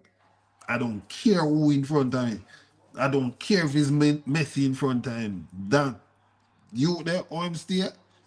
If him want it and toes man in front of him, he might move the toes now. I tell you that much to get to that chance. So people say may not make it to Stamford Bridge. Some others I've screenshot and I took pictures when I said that. But the moment he makes it, you understand? I'll post it. you know what I think it is, though. I think in defense for people who and I'm just talking about people in my comment section, because I don't know what goes on elsewhere. I think people in my comment section, if they've said that they don't think he's going to make it at Stamford Bridge, I don't think it's to do with the player. I don't think it's about questioning his ability and his application. I think it's more to do with the club per se, because we can't deny that Chelsea, they do like to buy players, don't they? And also we can look at the fact that even players who have come through the Chelsea academy and have made their way into the first team. So like your Mason Mounts, he was a Mhm. Chelsea product. Yes, he went and Yes. on loan, and he came back and he made his way through to the Chelsea first team with the help of Chelsea legend and Frank Lampard. But even with a Chelsea product, born and bred, he still had to go You still elsewhere. have to go elsewhere. Yeah, And so I and thought people and are looking at it's not to doubt Whisper. listen, you see when you're God bless and it's happening for you in the right way. I understand, and I'm in football. That's who I am now. Football. I'm like a number one fan of football now. I'm a learned person of the game, and I will take my teaching day in, day out, you know. But what I know, you know, it's an unforgiving sport. It's a very unforgiving sport because what happened to him being injured is for him to be humbled by what he has, because he was going a bit too fast for to get to that top of the mountain that he has. And there are obstacles in life that you have to face. So me personally, you know, I always, you know, look over the fence to see what are going on and all that. Even though I haven't spoken to him within 2 years, and when I saw him, that person who I saw, you can't tell. I know that he can make it to Chelsea first team because he was 10 times faster, he was 10 times fitter, 10 times stronger than I saw him 2 years ago. Know that Chelsea have him the way that they need to give him the right nutriment, the right training, they know how his body's function, they know everything about him now. And they have the material to get him the way they want to get him. And they make him into a beast. He is a beast right now. He's Yeah. telling you what he's gonna do before he's doing it. Oh, really? Like currently? Currently. And I was like, I was so surprised. I was like, wow, he's Yeah. ready. He's ready. I see it Yeah. with my own eyes. And I'm no the best physician or footballer or whatever. But that football that he's playing, the world want to watch. I'm telling you, Talama. You want to watch it. I want to watch it. Everybody want to watch that football. That pace, that skill so fast, that power, that strength. Oh God, man, Talama. It's gonna be murder. I know where I want to watch him, considering that both of our clubs, because we're both Arsenal fans, considering both of our clubs and Chelsea have a relationship. What I want to happen is for him to make that move to the Emirates. How would that make you feel, considering you're a Gooner? Oh God, yo, Christmas. That been my first day of my life, man. I jump off, I got the top of Jamaica. Yeah, man. Yeah, man, for real, man. Yeah, yeah. It's not far fetched, it's not far fetched because, like I said, It's Chelsea and not all, far.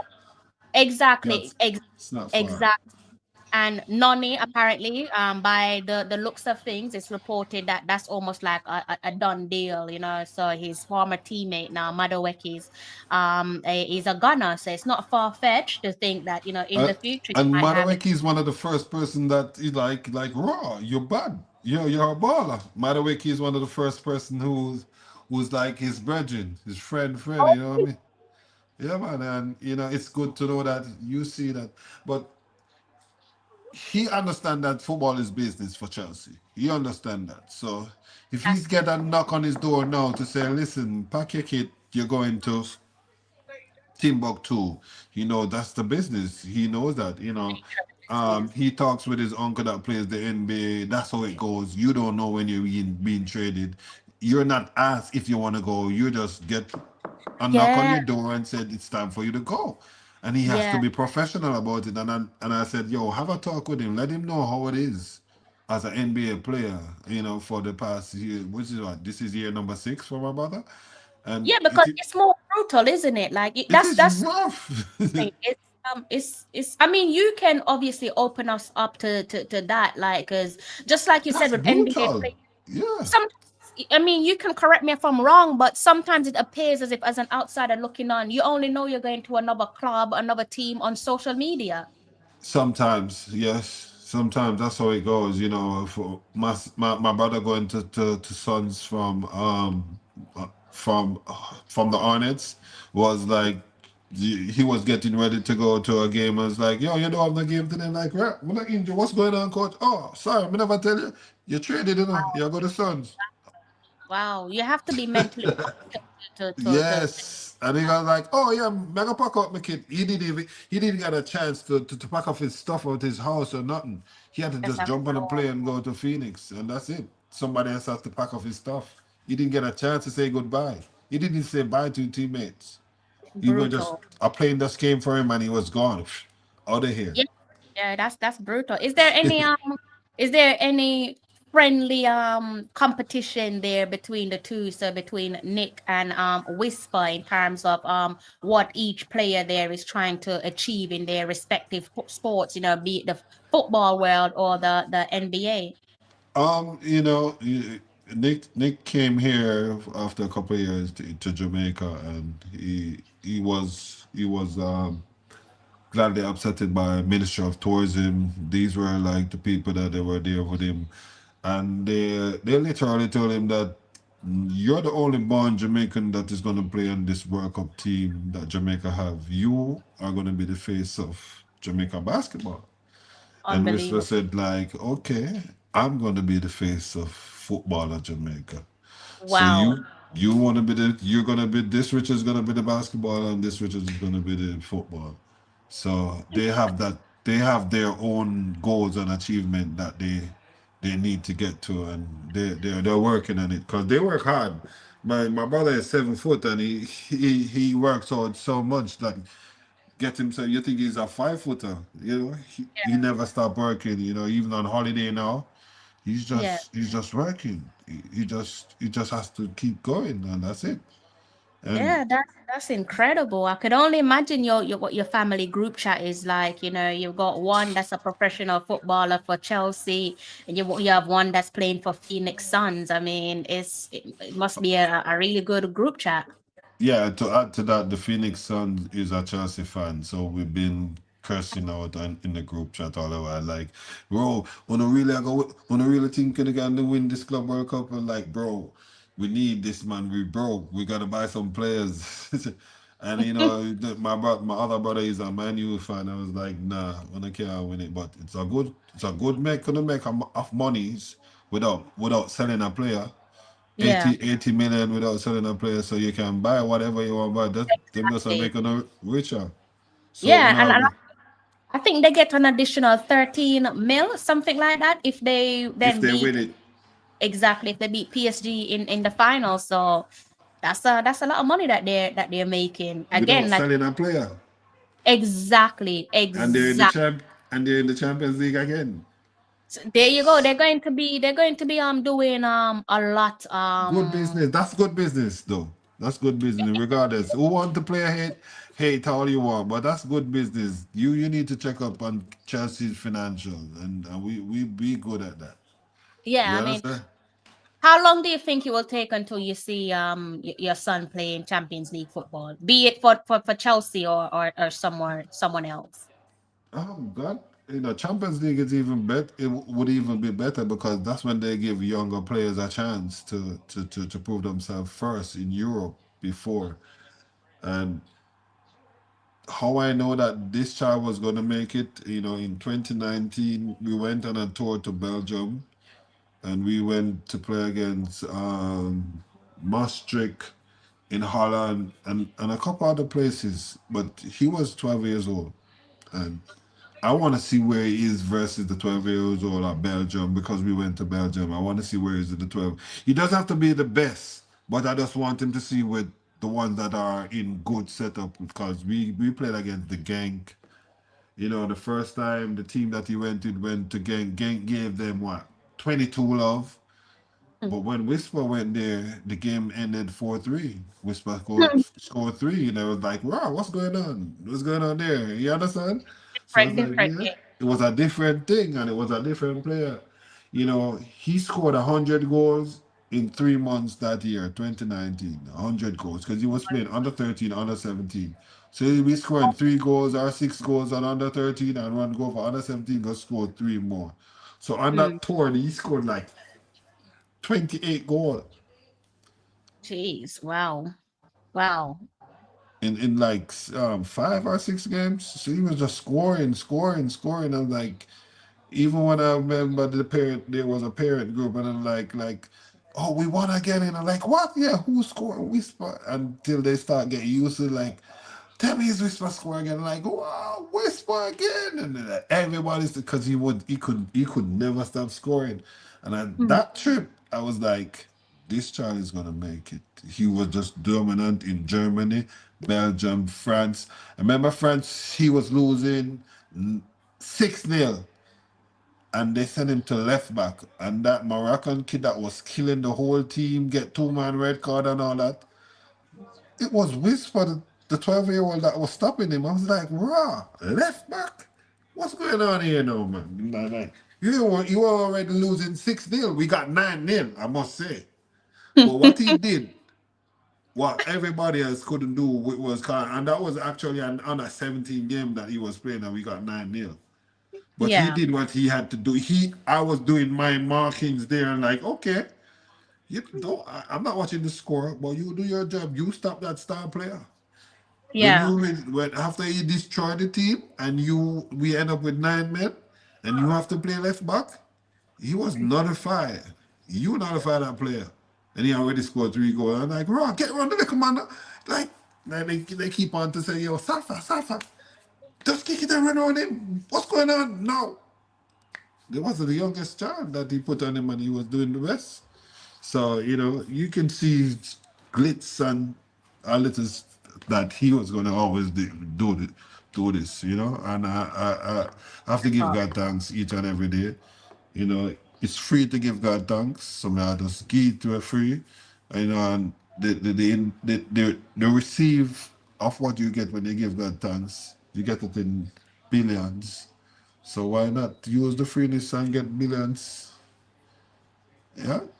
I know I agree with you there, and I think you've kind of shifted my thought process and where I think his career is going to take him, whether it's through to the Chelsea first team or seeking a loan elsewhere. I still think a loan could benefit him though, because it's no secret playing men's football is different to youth football. So maybe a loan until he's able to break into the Chelsea team, first team that is, would benefit him.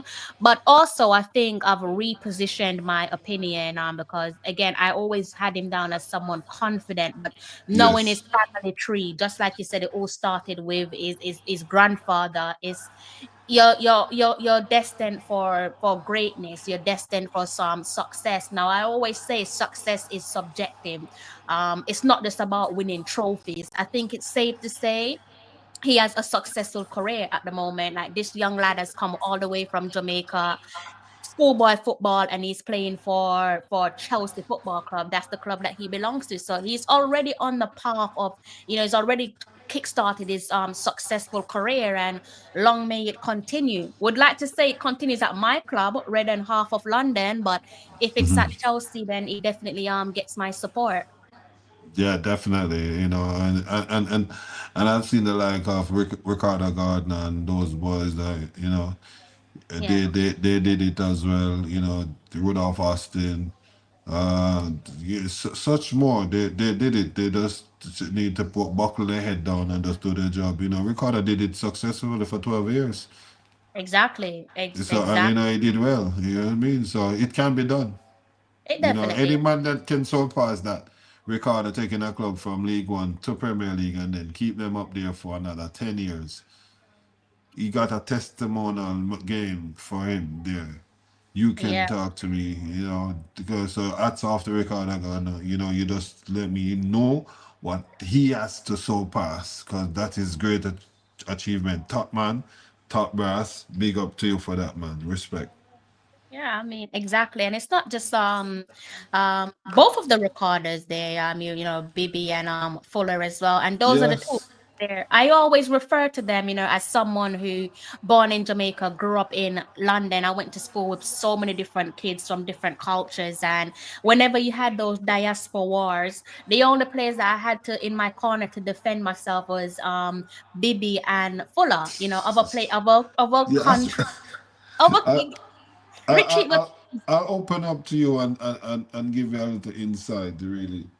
yeah, I I I went to Kingston College first form to third form. yeah. My third form year I went to my third form I went to Wembley High School, which is in northeast London. Not northwest London. And while Mm. I was at Wembley High School, my teammate was Kevin Campbell. I played for the high school. Really? Oh God, may so rest in peace. Yes. So we were teammates. So I was quick because I used to do tracks to Casey, as I told you. So they used Yeah. to just kick the ball over the top. I run it down with my speed and I kick it in. That was my football there and then before I really understand how to stay on side, don't go in the outside position and all that. And we did well. I played for Watford under 14. That's unbelievable. I mean, I don't need to worry about your son then. I'm gonna put my worries somewhere else. He'll be fine. He will be. Don't need So to worry. it He'll be is fine. it's just it's just something that people just didn't know because of me in London, and that's my past life that I don't want to go back to. So yeah, I was there.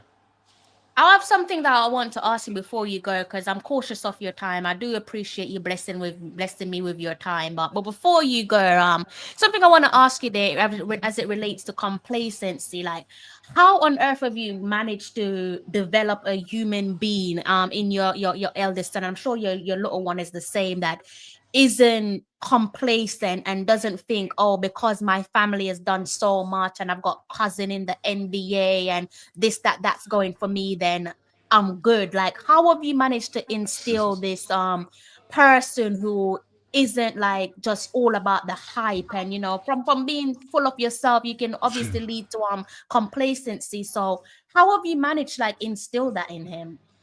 You know, I teach these boys and other boys that comes around me as well that there's nobody on earth that ever owe you no obligation after you reach 18.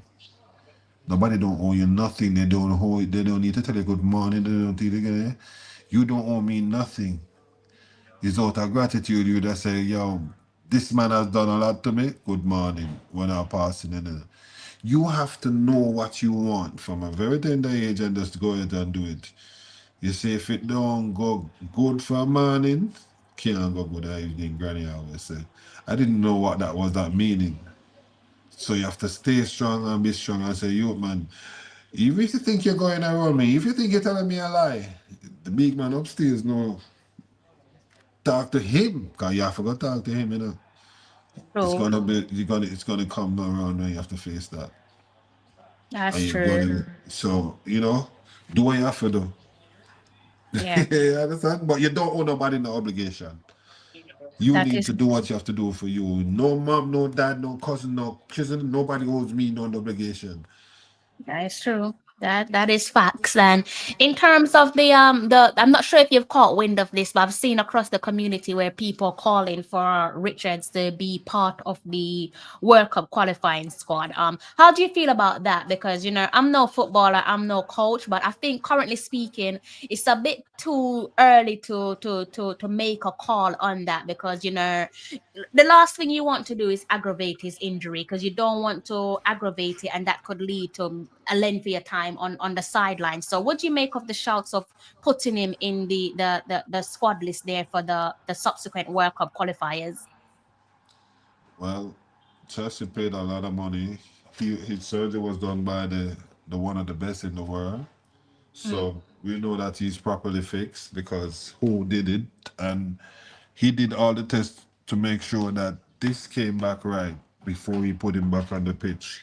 So I have no doubt that he's ready. But to say the national team, the question that you're asking about the national team, they've been asking for him to come to the national team.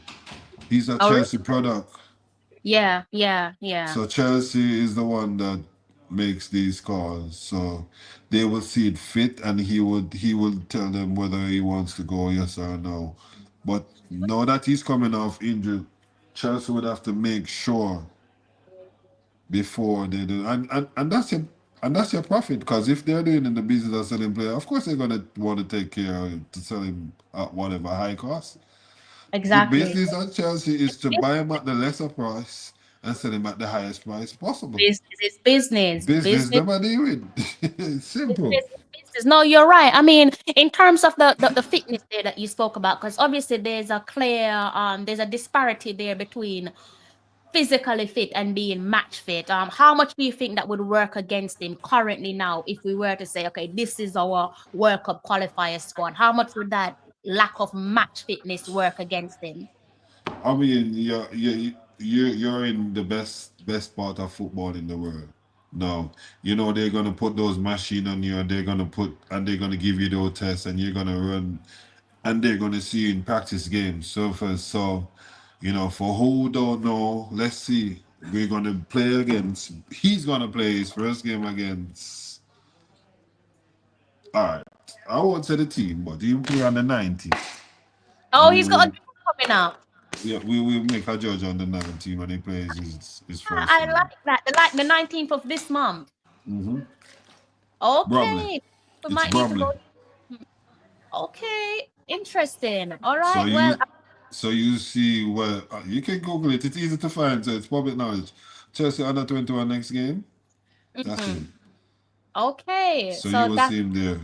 that date. The 19th. Mm-hmm. Okay. I'm literally trying to see if I can bring that up now, to be honest with you. Nevertheless, I'm looking forward to seeing him play. Right. It doesn't look like they've put out that particular match there just yet. There's the only game that's out there is on the 26th, where they're going to play against a club called Club Next, but they haven't put that one out there just yet. So I think that one. You don't see the game against Club Brugge in Belgium either. You No, don't see the tour in China.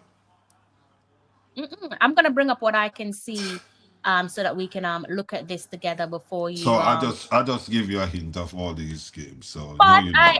I appreciate the exclusive there, you know, because again, that was one of the things there that I was concerned about, you know, when people are saying, hey, look, bring him into the call up there where the national team is concerned. I think you and I are aware of what our fan base are like as it relates to calling people up into the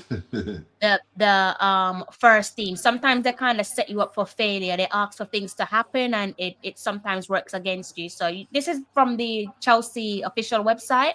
I'm not sure if you can see this one, but Yes, currently so currently U21s, they haven't put nothing out there, unless you're telling me about the men's team. So which one? Definitely U21s, right? You know, the men's team is playing Club World Cup.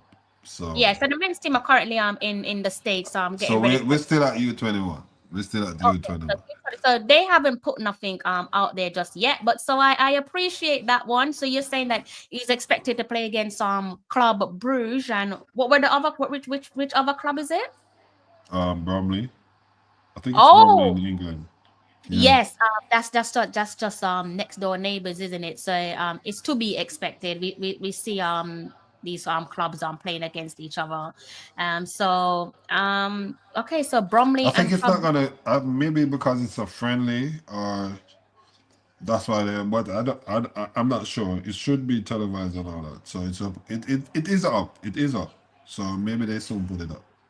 I think it's another thing as well, Richie. I think it's probably might be the one against Bromley probably played behind closed doors, because that is the case. So they might be play that one behind closed doors, and closer to the time they'll probably make an announcement. But I'm excited for him because at least I now know that he's gonna be on grass. So this video drop. This is the return video that I just posted in your link.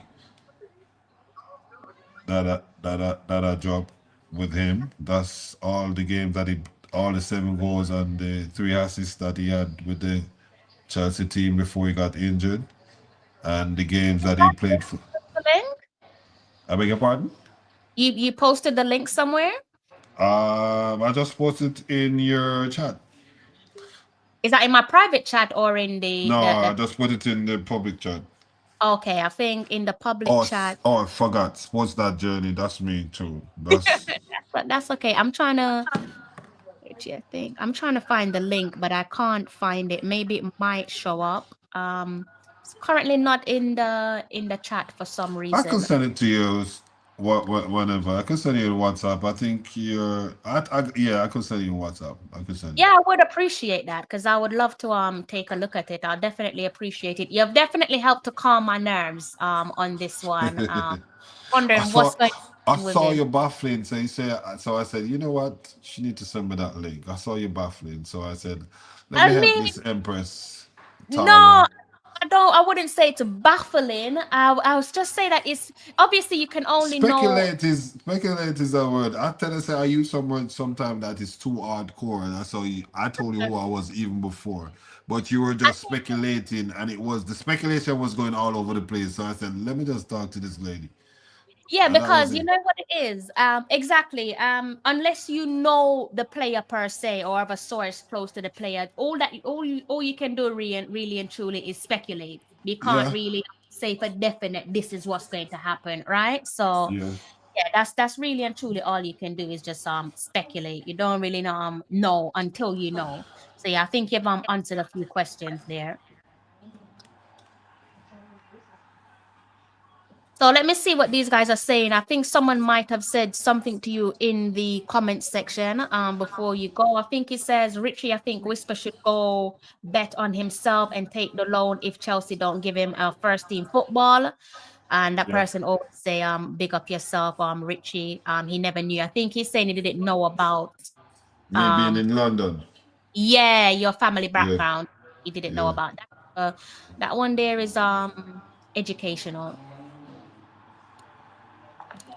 So I think that's probably the last comment that's come through for yourself. I don't know if you have any closing remarks as it relates to your stuff. Yes, it's good to know that we all have to share for each another. It's not everybody is their neighbor keeper. No, we just have to just come in on hand in hand with everybody, and just try and make it right to make the players that plays for our country, play for our clubs, feel better because they work so hard, and it is a lot. It's a lot of work. So. Yeah. Just want to bless up everybody. Everybody take care, stay safe for the rest of the 25 and for the rest of the year they are here on this earth for. Cause everybody have an expiry date. So that will come. And we will just have to deal with it that day will come. All right?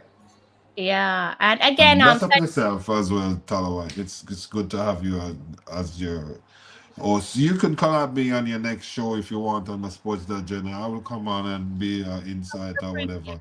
So I would it's definitely good. appreciate that.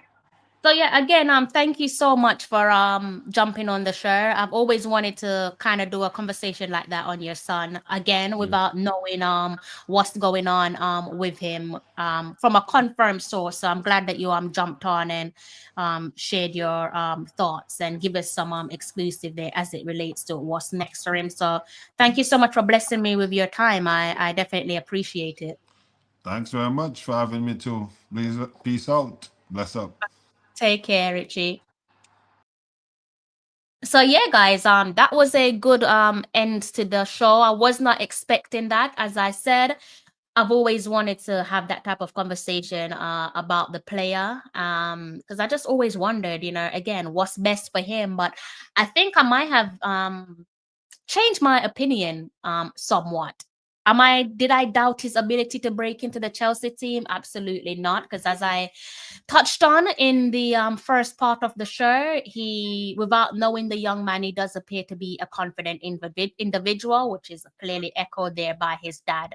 So it's good to know that the confidence isn't something that I just kind of picked out of thin air. It is a thing about him. He's definitely confident, and I do wish him the very best of luck. I hope his career continues to go from strength to strength.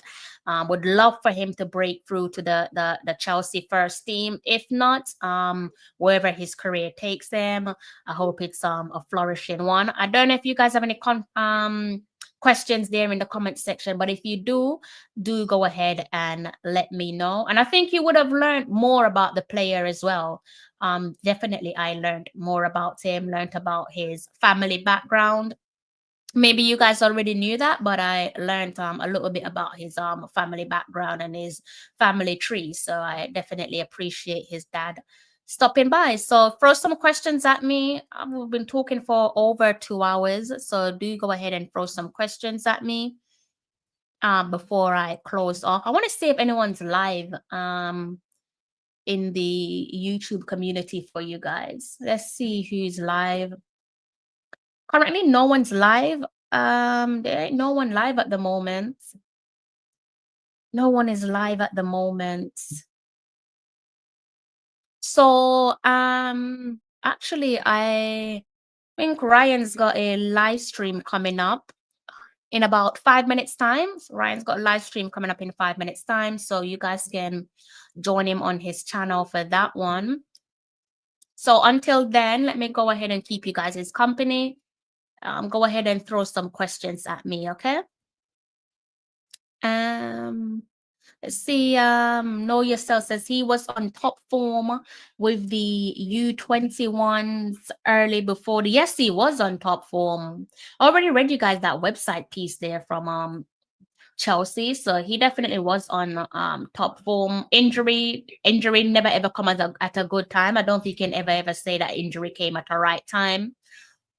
Unless you're saying what's one man's blessing is another man's curse. But yeah, you're right. He was in banging form until that unfortunate injury. So he was in great form. Don't know about you guys, but I'm looking forward to the U21 game against Club Brugge and also against Bromley. And that is for Dujuan Whisper Richards, Chelsea's U21. See how he gets on. And that's great because obviously World Cup qualifiers needs to be match fit. Thank you so much, Richie. I'm going to check it. In fact, let me check it right now. So let's see. Yeah, I can. Let me go ahead and try and find it. Let's see.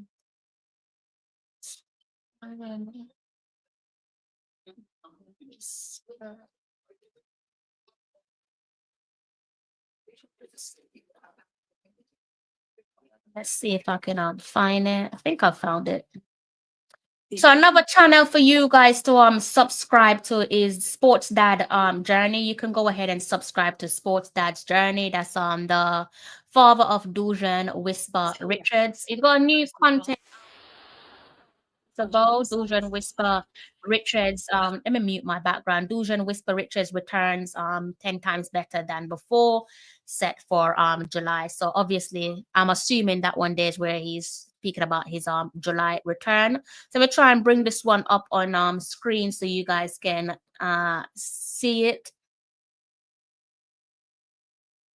And is that I believe is saying that you can see his little son in there as well. So if you want to keep track of Whisper, I didn't even know that his dad has a YouTube channel, but you can go ahead and subscribe to the channel. And I guess that's the best place in terms of YouTube there to keep track of Dujuan Whisper Richards. So after I've closed off, you guys can continue to watch this one. You can see it on your screen right there in front of you. Let's try and maximize this. Actually, let's go ahead. So you can see it right there at the bottom, Sports Dad Journey. So you can go ahead and subscribe to the channel. You can also go ahead and type this one into your search engine. Let me copy that in the comment section for you guys. So all you got to do is just copy and paste exactly as it is, and you can watch the goals scored there for Dujuan Whisper Richards. So you can go ahead and watch them. I'm just scrolling along to see a couple of the stuff there for you guys. So you guys can watch this one in your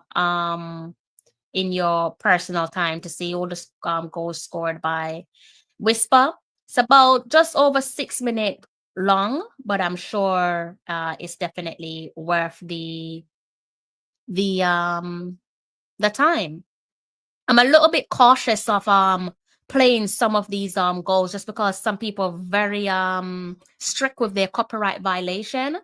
Obviously, the what you're seeing on screen is a couple of the goals there that he's has so far scored for Chelsea. So yeah, you can go ahead and watch this one. This one was against Arsenal. So you guys can watch this one in your own time. As I said, you've got someone else going live. So I'm going to hop off YouTube. You've got Ryan going live. I think now. So you guys can go ahead and watch that. Danny Dread said, good show. Thank you. I appreciate the ending to the show because it's not something that I imagined. It's obviously wasn't something that I planned for. So I do love the ending to the show. Definitely worth my time in terms of the effort that it takes to put these shows together, because when you don't have an inside source or when you're not close to the topic of conversation, obviously the only thing that you can work with is what's out there on the internet, and your what's the word I'm searching for, your knowledge or common sense, whatever. So let's just see if Ryan's live for you guys. You guys can jump over on his stream. He isn't live yet, but I think he's going to be live in a matter of minutes or seconds. Actually, it's been a delay, so he's got a 14-minute delay, guys, but he should be going live soon. So throw some questions at me. I'm going to love you and leave you in a short while. So do go ahead and throw your questions at me before I do so. That's if you have questions, by the way. Maybe you don't have no questions for me, but if you got any questions, throw them at me. No questions. I will, just for you guys and for myself as well, because I do want to learn more about the player. I will seek to get his dad back on at a more convenient time for myself. It's after 3 a.m. in the morning, and as I said, I wasn't prepared to speak to his dad. So I am I guess what I can learn from that is expect the unexpected. You never know who's listening and who's going to pop up on your screen. So I'm gonna try and see if I can get back his dad for you guys at some point. Okay. So I am going to love you and leave you. Danny Dread, big up yourself. Richie, big up yourself. Know yourself. Big up yourself. CFC Gamer, Chelsea Cobham Blue, big up yourself. I think you guys are probably first timers on my channel.